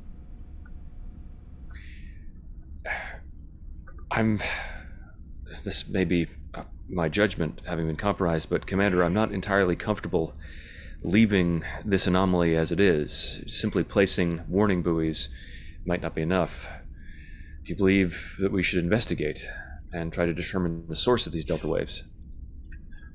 Well, without knowing how much of an area of space it actually covers,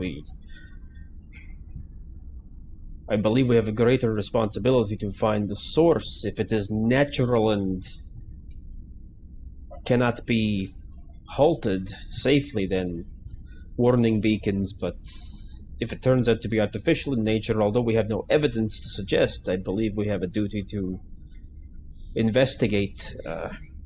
Perhaps Commander Rash can assist with the hull plating. Maybe we can find some way to fortify our shields. That's a good point. We need distance and we need time and we need to be clear-headed before we do anything. Agreed. I think we all need a good night's sleep. Mr. Orbitus, set course away from the nebula, warp 9. Let's get out of the range of this field and then go to bed for 24 hours. Once we have clear heads, we can come back to investigate this phenomenon lucidly. Captain, if I may, while you all sleep, I will assume command and continue to work. I don't think I could sleep now if I wanted to. I would join you, Commander. I would like to avoid my yearly hibernation until this has been resolved. Doctor, is it safe for you to put that off? I should be okay. Dr. LL. Fitness medicine. Great. Difficulty of 2. How you doing? You have 6 momentum. You do have 6 momentum, yeah. Fitness. And medicine. Medicine. Escape and avoidance? No, you can't run away from sleep. That's not how it works. You'd be surprised. Yeah, I know. I say that, and then... Okay, I'm gonna spend a momentum. Okay, 3 dice. Sleep is a predator that hunts you all your life. Hey, there you go. 2 successes. Yeah, well, you feel pretty confident. I'm fairly confident that I can put off the hibernation until this is resolved, sir. Very good on your own recognizance, Doctor. Captain Lee. Yes, Commander, I assume that you're relieving me of duty because I'm not entirely fit. No, this nothing case, like that. Nothing like that. I order you to bed. I accept that order. Although, really, it's Dr. Lel who should be giving that order and not you, because... Correct. I mean, you could order her to give me that order, I suppose. No, I'll do no such thing. He cannot, first of all, do that. Sir, I'm not going to relieve you of duty for being tired, but I would recommend, as your physician, that you get some rest. That was precisely my thought, Doctor. And Lee just gets up and walks out, going to his quarters. All right. So, Datig, as you take the chair, do you let the rest of the ship know? I do, yeah. I'll just say, now hear this, all off-duty personnel. Get some sleep. Lives to bridge. Somebody put a sick bay where torpedo control was.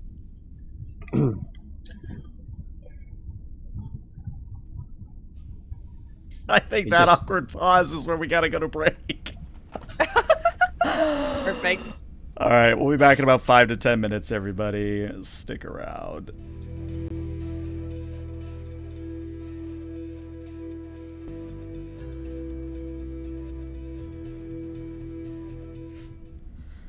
Welcome back, everybody, to part 2 of Session 6 of Season 3 of Star Trek Kongo, and boy, is that a mouthful. Anyways, if you're just joining us, the crew has figured out that the nebula that they were sort of floating next to, running their science experiments, was actually causing pretty much everyone on the ship to fall asleep on the spot. And they managed to figure that out with enough time that they were able to warp away from the nebula and get a good night's rest. So everybody's gotten a good night's rest. Your stress returns to full. You are no longer sleep deprived, with the exception of Commander Rash. And all of you have had time to review sensor data and other logs to decide where to go from here. So where we're going to resume in character is in a proper conference room rather than, the observation lounge stand-up, where the senior staff is currently meeting and trying to discuss where to go from here in regards to the situation. Captain, there is a way we may be able to kill... Well, not actually kill, this is a human metaphor, kill two birds with one stone. You're aware that our current assignment is to test navigation system, guidance systems for torpedoes, probes, and unmanned shuttles. If we tune the sensors on our probes and these shuttles that we're going to test this guidance system in, they can be sent in unmanned to map the perimeter of the anomaly and perhaps give us more concrete sensor data without exposing the crew to unnecessary danger. Indeed, once I cleared my mind, I had a similar idea, but and he'll turn to Commanders Rash and Lieutenant Fives. Both of you have been working on this project. Do you believe that it will actually be possible to use this new guidance system safely? And what of this artificial intelligence, Commander Rash? Is that... and Rash looks at Fives. Do you want to tell him, or should I break the news? You're the ranking officer, sir. Excellent cop-out, Fives. You're absolutely stellar performer. Well, Captain, the AI and the thing we were testing, the guidance system, one and the same. In fact, it now has given itself the name Dorothy.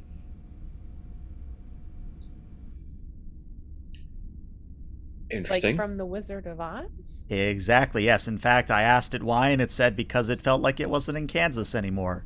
Which would be funnier if I were Terran, but I'm not, so...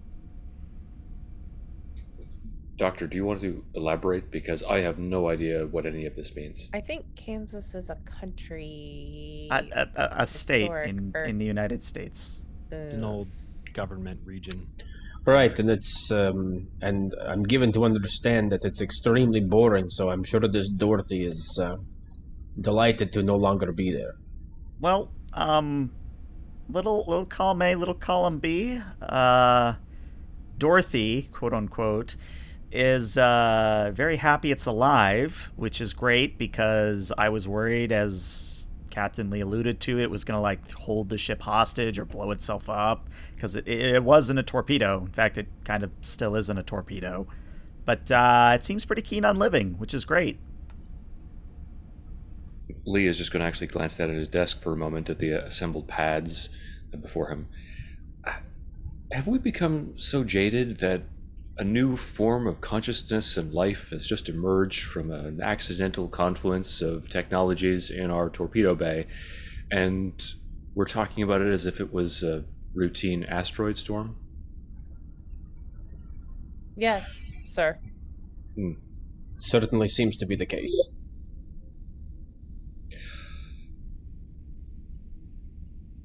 Issue for conversation at a future date, I'm sure. Commander, have you actually developed any kind of rapport with this entity? Kind of. The reference is going to go over your head, respectfully, sir, but it thinks I'm the man behind the curtain. Well, I guess I should explain. So, in The Wizard of Oz, there was this man that was pretending to be like a all-powerful wizard, and he was projecting the equivalent of like a hologram to sort of show off his majesty and might. But Dorothy, the main character, accidentally reveals that it's not a all-powerful entity. It's just a man behind the curtain operating a projector. Well, that seems like it's a horribly nihilistic and disillusioning experience where you realize that a quasi-divine figure is actually absent of any kind of power or ability to influence your destiny. So this is a horribly bleak Terran narrative. Was it produced during the Third World War as some kind of horrible encapsulation of their nightmarish existence? 60s, 70s. I think it was the first color film that the Terrans produced, I think. Oh, it was a children's story. About disillusionment and loss of faith? It was based on a book series that had been written in the late 19th century and produced just prior to their Second World War. It's a film. Okay. But I believe that was, not to get too far into the weeds, that was a way to inure children to the reality that they would face very difficult lives, being subjected to child labor in factories and textile mills and so forth. So, to Yes, and the dangerous effects of opiates as well. right, I'm yes, sorry, poppy fields, wherein they all fell asleep, Mm. perhaps to their own demise. Just so. It's a marvel that humanity ever emerged from such a dark period in its history. This Wizard of Oz, odious. Nonetheless, Commander, we have become distracted. Is Dorothy willing to assist us with this potentially? Can she be brought into this meeting? I could establish a link, sir, yes, but takes a sip of coffee. I just am a little bit wary. She's kind of viewing things in a metaphorical light, so I'm not really sure how she'll interpret any of you. She like I'm the man behind the curtain, but she thinks Five's here, and she kind of very gently, kind of like playfully, kind of taps on Five's shoulder. Thanks, Five's here as the cowardly lion. And interesting. It seems to think in very cinematic and dramatic archetypes. Well, I mean, it is a nascent life form. It is only... Computer, what is the time? Oh, Lord, it's far later than I need a new cup of coffee. How does it even know about the piece of media, the Wizard of Oz? Well, I have a theory on that. It appears the normal firing officer that sort of lingers in the torpedo room, and she kind of looks hesitantly at Fives. Do you want to explain?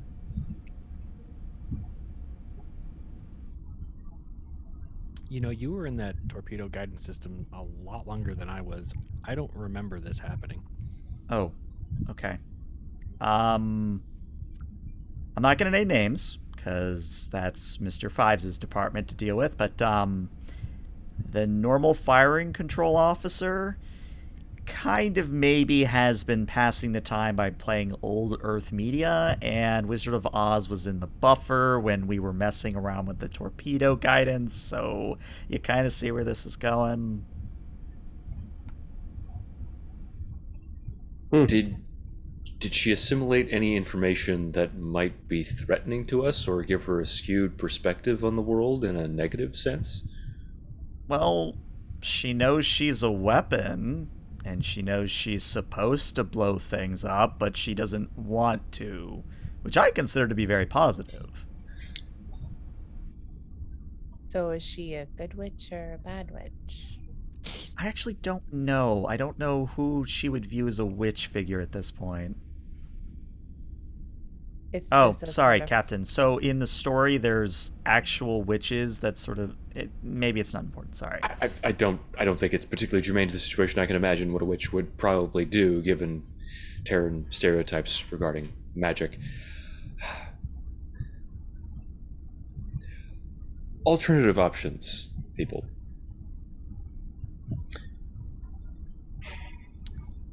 Find a way to transfer its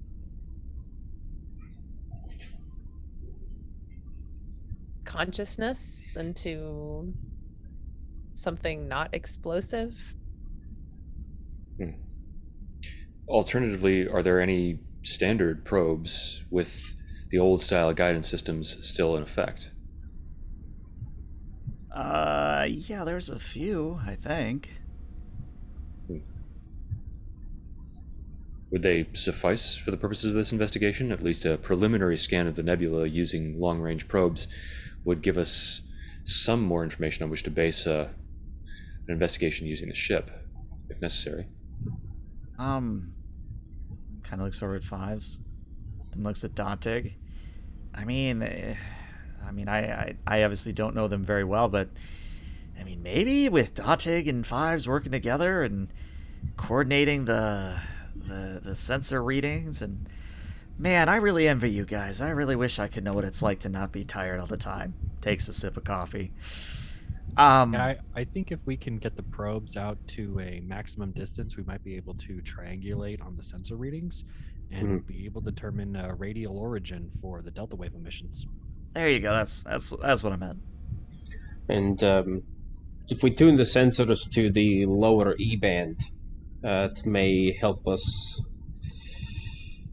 discern the theta band emissions from regular background noise of space. I believe that would be a reasonable preliminary step. Doctor, I can't help but notice that you seem to be suffering the effects of your lack of hibernation. Are you going to be all right? I should be okay until the conclusion of the mission, sir. Dr. LL, if you would like to roll me a fitness medicine difficulty of 3. Okay. Wow. You have 5 momentum. You may wish to spend some of it. I'll spend 1. Spend 1. All right. Let's see what happens. Okay. So, I know you wanted this to be the end card, but I think this is thematically appropriate. So, Dr. L, you do fall asleep, and I mean completely asleep. But would you like to describe what happens for 5s? Because I know you had something special going on there. Sure. So, so audience and chat, we've established that Alel and 5s have like an ocular link, because she also has like a ocular implant. And so she would like kind of completely just like lay down on the desk after confirming with confidence to the captain that she was going to be okay. And she starts to fall asleep, and she starts to dream, and her dream begins to be transmitted to 5's own cortical implant that is linked to hers, something she did not anticipate occurring. And the dream would be she's sort of floating in a river and looking up at the sky, and it's a well-lit night sky with the Milky Way cast across it, and there are 2 bright planets. One is a bright yellow planet, and the other is Denobula, and she's staring up at them, sort of just calmly and restoratively. And 5s will surprisingly grasp the sides of his implant as this transmission starts coming through, and he'll be like, "What the? Oh, that's real nice. No, mission. Wow. Captain, I think Alel's fallen into REM. I'm picking up broadcasts on our optical wavelength. She's dreaming." Hold on. You mean to suggest that she is broadcasting her perception of a dream to you? We have an ocular link based on our cybernetic implants. We thought it would be useful in times of duress, but this is kind of meditative. Captain, this might be the second most interesting thing to happen. To my knowledge, not even you know who I guess he's captain at this point, who Captain Geordi is, yes?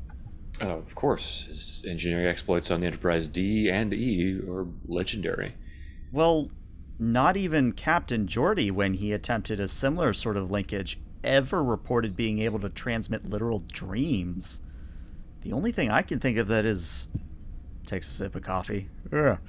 Any similar is the one where they hooked up Commander Data to the holodeck, but nobody's ever been able to replicate it for, well, us biological people. There's too many variables.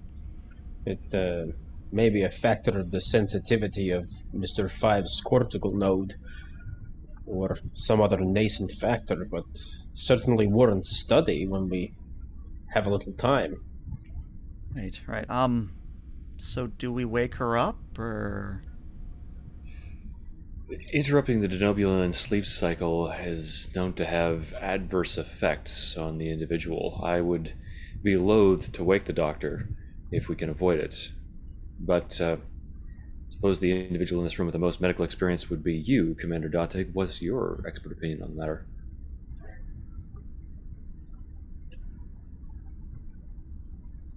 Barring some medical emergency, I would suggest that we let her sleep. She won't get another chance at this for another year.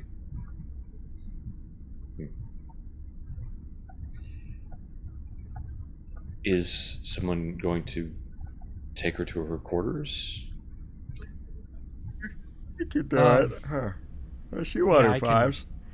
I can take her, sir. Thank you, Fives.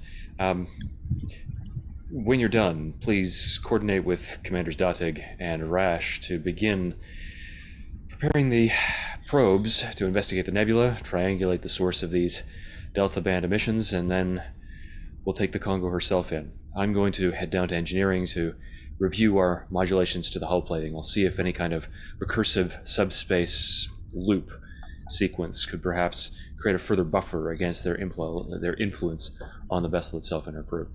Yes, sir. Yes, GM Captain. question. Yes. Because Fives had tethered his pad to Rash's work, I would like to assume that he briefed himself on that before this meeting and got a sense of how complete they were. Yeah. So that's fair. Okay. Were they complete or? Oh yeah, they were completed. Okay. That's just all I wanted to know. Okay. Cool. But something I'm going to also give you here, so that Watney is still involved.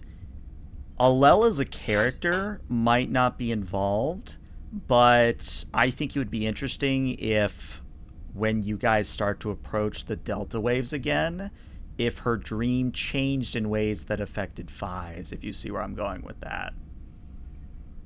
Give you something to think about. But yeah, let's cut the scene there, and we're going to shift to Lee arriving in engineering so that Lee has a little bit of chance here to catch up. So, Lee, when you arrive in main engineering, what you find is that, you know how Tivna, when Tivna was around, was sort of complaining about, oh, it needs to be that new ship smell, it needs to look so presentable and whatever. It's not as bad as, say, Tamarochka was on Bastet, but there's a definite sense that this place is lived and worked in. There are some panels that have been left sort of hanging off, not distastefully, just sort of off to the side. There's a few toolkits that are littered here and there. There's some engineers that are kind of leaning on consoles they really shouldn't be, kind of enjoying, a beverage or, some form of a meal. But as you walk in and catch their attention, maybe the officers straighten up a little bit and, stop slacking and try to look like they're being busy.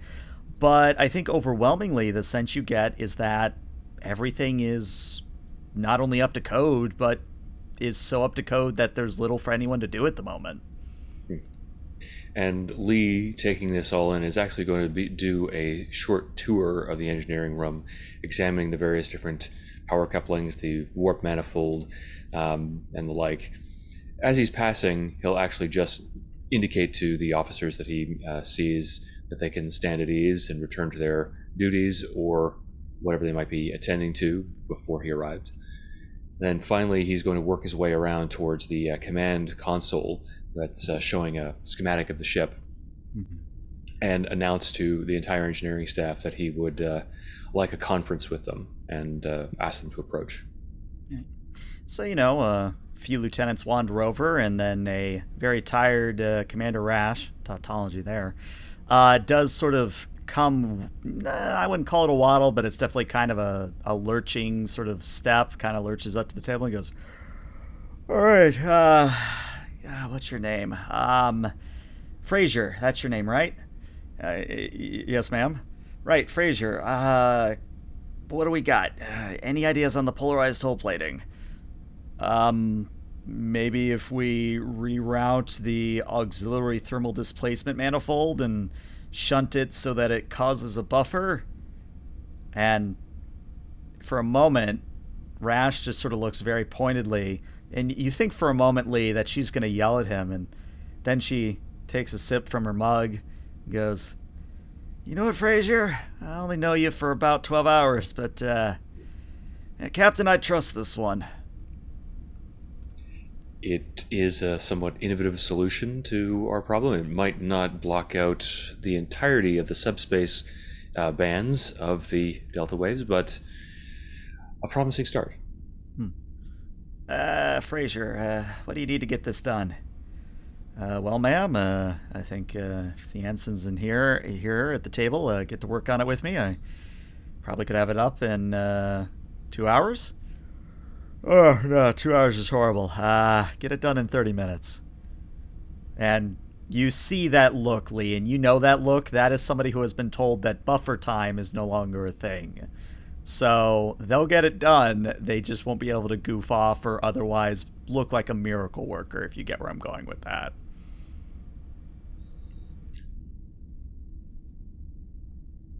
I don't think that Lee is going to say anything in front of the lieutenant, but once they disperse, he would want to speak with Tibna. You mean Rash? I'm sorry, yes. I know, Rash. we're both doing it. We're both doing it. I love it. You started it, Mike. I'm blaming you. Fair enough. So yeah, Rash just sort of leans in and goes, "Sorry, Cap, this is like my 4th cup today, but what's up?" I must say, I approve of the engineering section. It feels like people are living and working in here. I like the atmosphere that you've created, and you obviously know when to loosen the reins and when to buckle down. That's something that all of us have to, I guess, struggle with at times. Well, don't take this the wrong way, but when you're a narcoleptic like me and you spend most of your working hours actually asleep, you learn when to focus on certain projects and you sort of learn the value of delegation and when to, kind of crack the whip, as it were. Learning as a captain who has served in multiple different fields to defer to the expertise of other officers was something of a challenge to me. So I respect the fact that you have identified people with unique talents in specific fields and adapted accordingly. Yeah, I don't really remember why I picked on Frazier initially. Something about his experience with some form of what was it called again? Metabolic shielding? It doesn't say. Anyway, he pegged me as the sort that knows about shielding, so I figured, give him a shot. Why not? Pertaining to your interactions with superior officers, however, I did want to clear the air regarding one matter as these modifications to the ship are being made. Go for it, sir. I'm ready to be yelled at. Hopefully it won't come to that. But you're familiar with some of the tensions that existed on this ship recently. I mean, I sort of remember a report on that. Yeah, Tivna figure, I think. Yes. Errors were made, quite frankly, and I won't pretend that much of the responsibility for that situation does lie on my shoulders, and in fact all of it, as a captain, is ultimately responsible for the conduct of his crew, for either failing to establish the proper guidelines or creating an atmosphere of trust and openness that can avoid those situations. So, I'll make you a deal, Captain. Let me off the first couple times you find me asleep, and I'll let you know if I see an issue. I did actually have a question for you. I can try to answer. Sip of coffee. I understand from your record, in at least the most general details, or the most general sense, that you've had some conflicts with superior officers in the past. I would like a little bit more information regarding that to make sure that I don't run afoul of you too. And she kind of hesitates for a moment and says, well, you're going to have to be a little bit more specific about that, sir. I mean, obviously, with my condition, me getting in trouble is kind of a thing that happens, but you're not referring to that incident on, what was that planet's name? Varian 3, I think was its name? Again, I would never hold the consequences of your condition against you, even if at times action would have to be taken with respect to it. I'm more concerned about the choices that you've made. Not concerned per se, but interested. You got to be talking about Varian 3. Okay. So, long story short, sip of coffee. There was a weather event on the planet. I wouldn't call it a hurricane, wouldn't call it a tornado, something in the middle. And there wasn't enough time to beam up all the away teams. And the commanding officer of the away team, who, honestly, I forget his name. Never will forget his face, but I forget his name. But I just remember him looking at the storm and looking up at where the ship was in orbit. And I remember him giving the order for him to beam up with his party. And I overrode that decision as a chief engineer at the time. And I said that if anyone was going to be going, it was going to be those most at risk from being hit by the storm. And saved lives, that decision, but did land me in a bit of hot water. I remember that commander never let me have a quiet moment. He rode my ass until I transferred. You know, Commander, I think you're going to fit in very well on this ship. And you're already a long way towards earning my respect. That's good, because I'm gonna, she kind of puts her mug down and starts to curl up in a little ball underneath the table, and unless you do anything, she's gonna be out like a light in the moment. Well, respect for moral character, perhaps. It's a little difficult to respect you from this position, but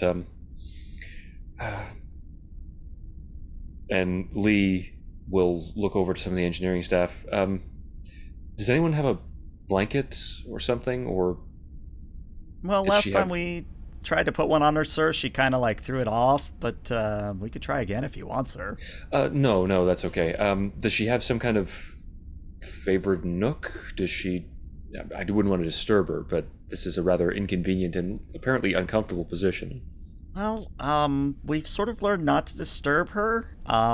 It means she's in a better mood, but she kind of likes, you see that conduit up there, sir, the one that's kind of not quite dealing with the main EPS load, but one of the secondary EPS conduits.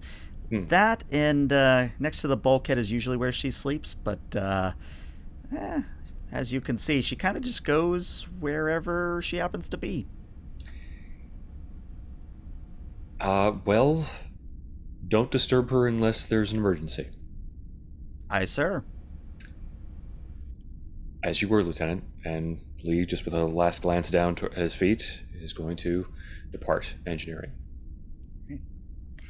So, we're now going to go to the bridge, where at this point, Lee, you're still on your way back. But at this point, as I do a little bit of token cleanup here, Dotig and Fives, you guys are currently working together to get the probes and to triangulate using the probes to get that signal that you're looking for.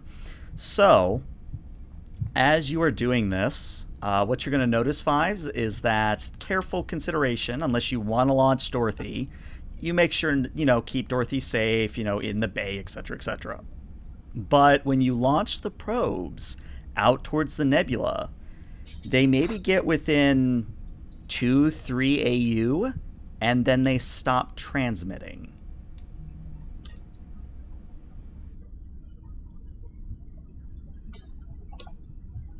You're also either muted or really quiet. Commander, we've lost contact with the probes. I'm trying to signal them to auto-return. I'm not getting a response. And he'll throw up on the map, on the view screen, their last known positions in relation to Kongo and the nebula. Mm-hmm. Can we locate them through conventional sensors and determine if perhaps they were destroyed somehow? Sensors are not getting a ping, sir.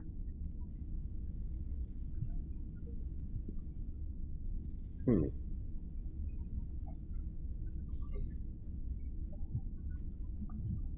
Sir, if I may, says Ovidus, Please, Ensign.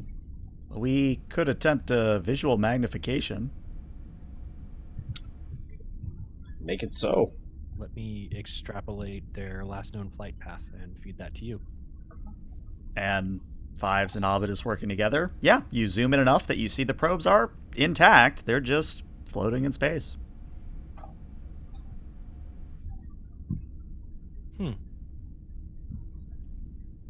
Were any sensor readings gleaned from the probes prior to the loss of communication? For that, I need you to roll me a reason and security. The ship will assist you with a sensors security. And let's say this is a difficulty of 3.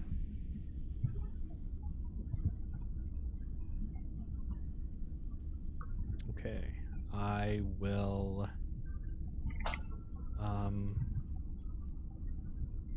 Spend some momentum.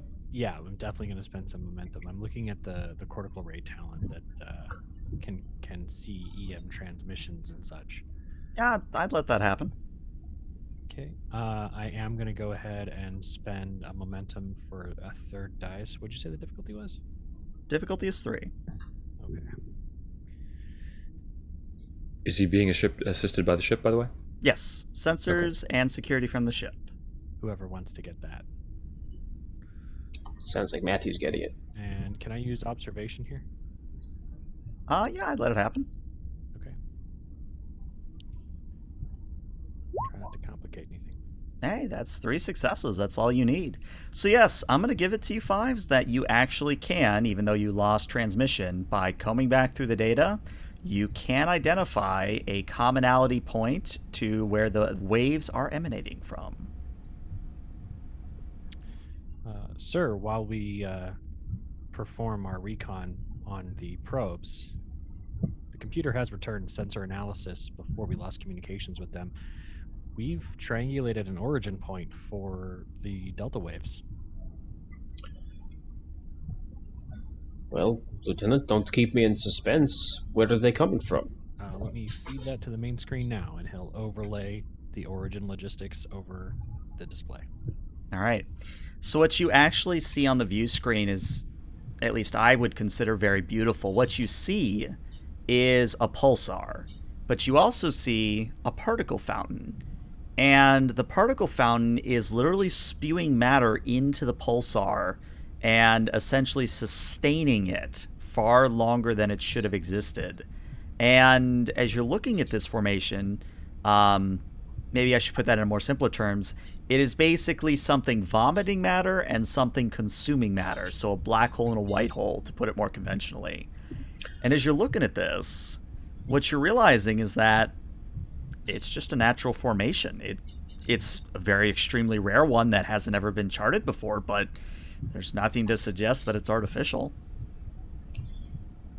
So, this is the pulsar and particle fountain that I wanted to take a closer look at, and then by taking a closer look at...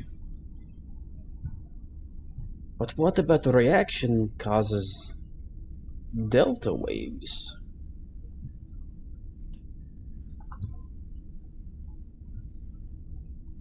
Fives Most will- curious. I can perform a cross reference, sir, on delta wave emission by natural phenomena.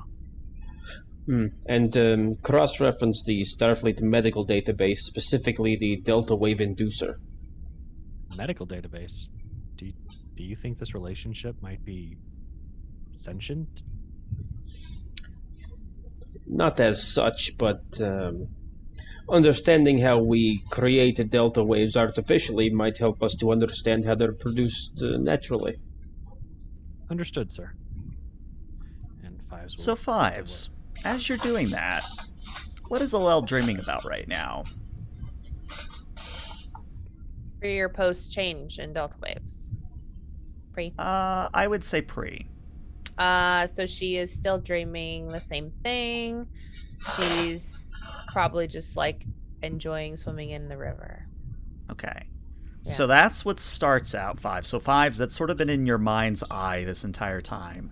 But I'm going to spend 2 threat to change it a little bit. What is the post dream that she's experiencing? So I think that she would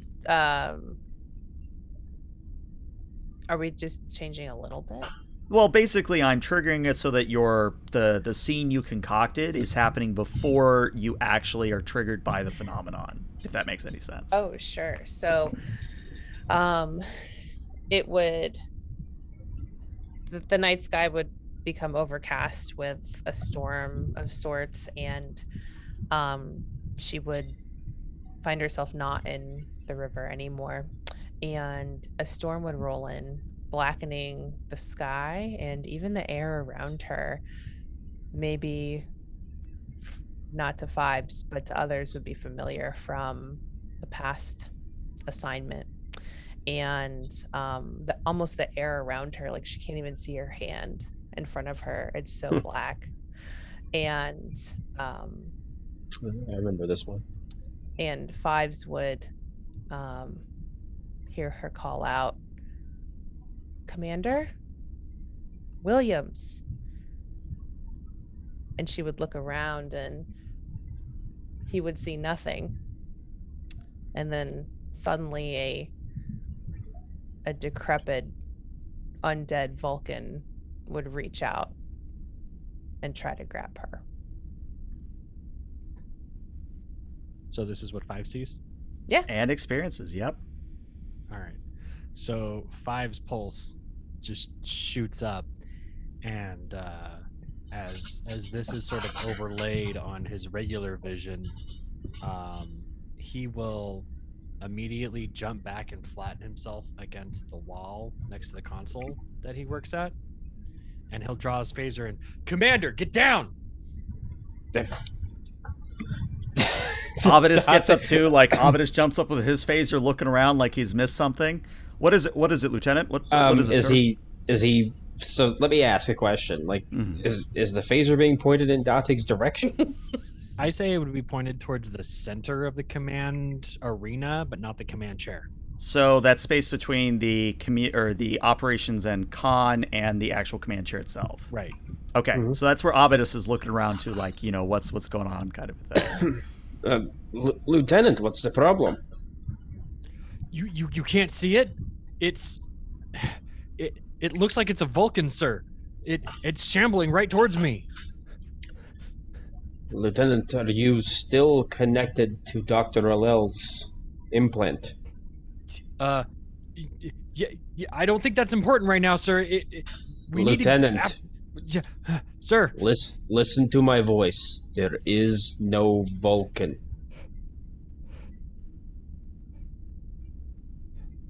At ease.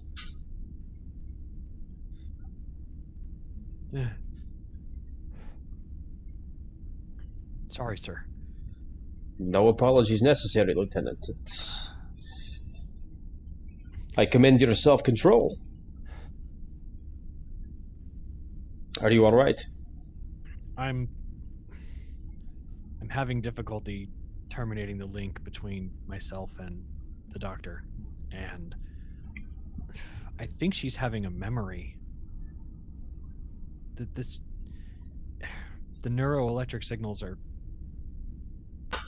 intimate, so to speak, sir. Connected with strong emotion. Yeah, something about a Commander Williams. Yeah, doesn't ring a bell. It does to me, actually, sir. I believe if it's the same Williams, there's a Captain Williams. If I believe it's the Akagi. It's one of the other ships out here in the Expanse. Wasn't he on Fenrir with Alel? I believe so, yes. It's a wonder she made it off that thing alive. I think what I'm going to try to do, sir, is get a solid display of the delta waves, and we can see if there's any spike. I'll put a pop out on the view screen. All right. Well thought out, Lieutenant. So, Mr. Fives, you have the option. You can either roll, or you can spend 2 momentum to create the advantage that your sensor scan will reveal this information.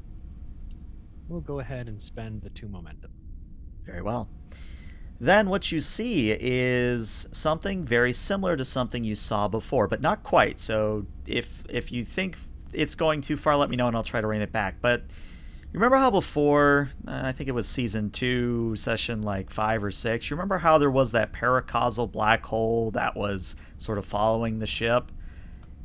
There's a similar phenomenon here where the pulsar is, again, consuming that matter, but it's not an artificial Excuse being. me, sorry. Oh. You're fine. It's one of those things where just the interaction of the different particles and the way the pulsar is warping with gravity, it's the interaction there that is novel in producing the delta waves. To use a turn of phrase, if you had the ability to even quantify it this way, it's like a artificial brain trying to dream, if that makes any sense. And just so I don't derail along any red herrings, this isn't like sentient pulsar nebula.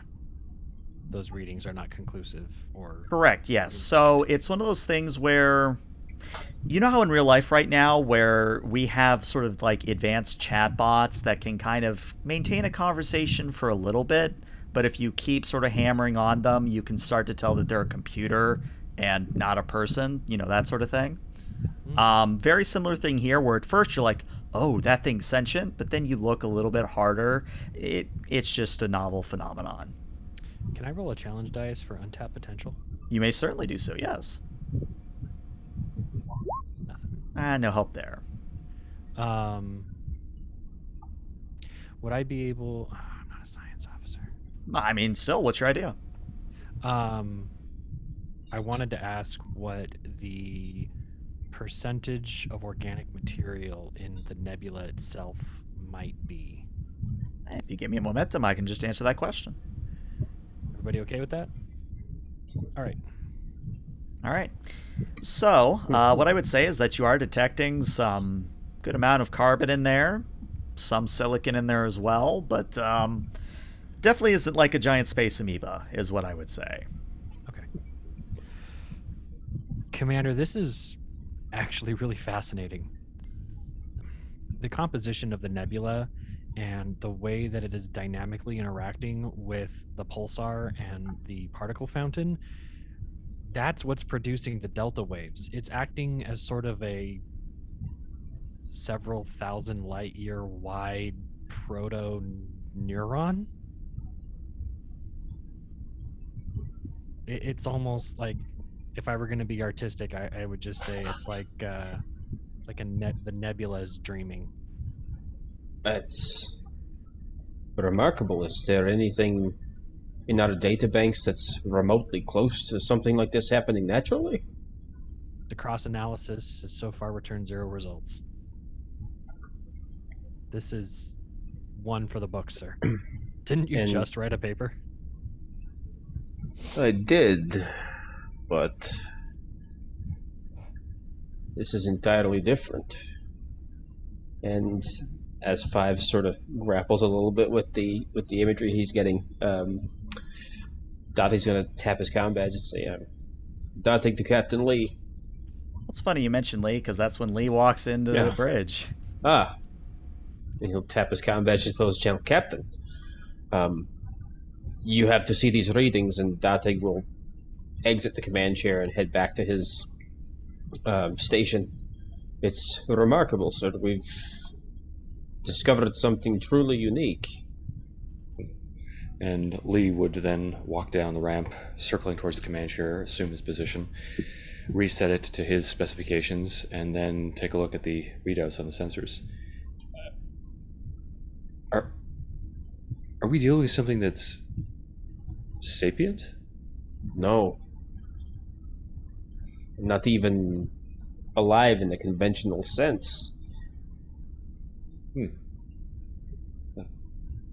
A That's- strange confluence of circumstances that leads to the same effect as a dreaming humanoid brain.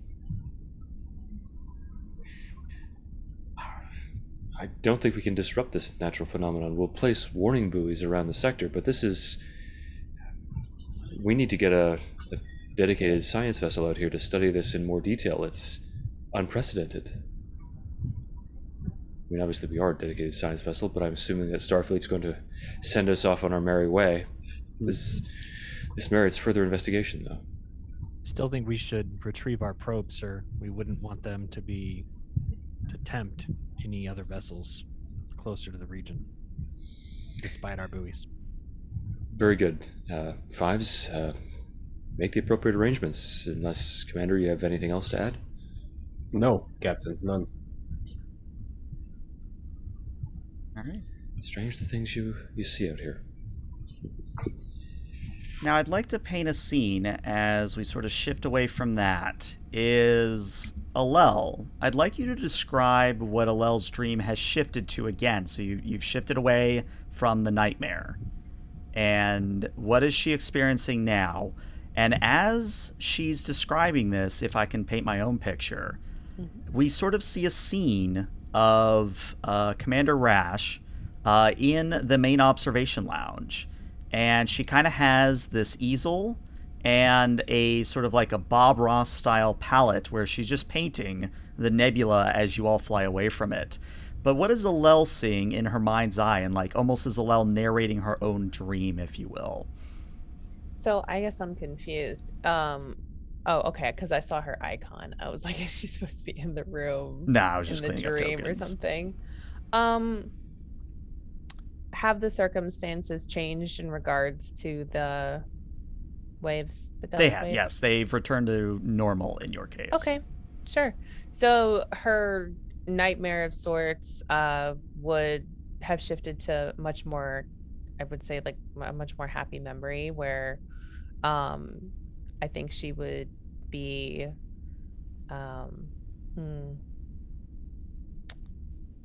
I think she would be reliving her wedding day to her first husband. So I think she would be sitting with her friends in their the morning of and just kind of getting ready. She's probably fixing herself up and talking with her huge family as they kind of come in one by one. And I think as we both see and hear that in part of the screen, like almost like a shimmering Star Wars-esque sort of force ghost sort of in the corner of the observation lounge, Rash kind of looks over it as if she thinks she can see it, and you're not really sure as the audience, but she kind of looks back at her painting and goes, yeah, that looks about right. And as she sets the palette down and walks away, what we see is that she has painted the nebula with the pulsar and the particle fountain, but she has lovingly recreated every member of the senior staff in immaculate detail. And she just kind of has signed it at the bottom with a big old R. And that is where we'll end tonight's session. Oh. So yeah, what did you guys think? I know her. we went a little bit later than usual, but I thought it was Perfectly worthwhile. fine. Yeah. Yeah, it was great. I Nice. love that ending. That was Yeah. great. That was I think that really captured the exploratory and aspirational sense that our games try to do so often. And I would say we succeed more often than not, but also that is true to the spirit of Star Trek. There's initial apparent possibility of some kind of creeping threat on board the vessel, and then it just emerges that it's a natural phenomenon that opens up a new window for study and an expanded understanding of the entire universe. And we encounter a rare wonder. So I think that's it's a lovely episode, really, in that respect. Yeah, that was really, really great. Now- I think the interactions were great among the PCs and the. You guys definitely sold the tired angle, which I do applaud you for. Well, But I also want to give special props to Mr. Aaron over here, because he was the one who originally spun the idea for this episode. Hi. Way cool. Hi. Thank you. All Aaron. right. So this And is I where I'm have going to to end the be all recording like- for YouTube, but Twitch stick around because we're going to see if there's somebody I can raid. But YouTube, see you later.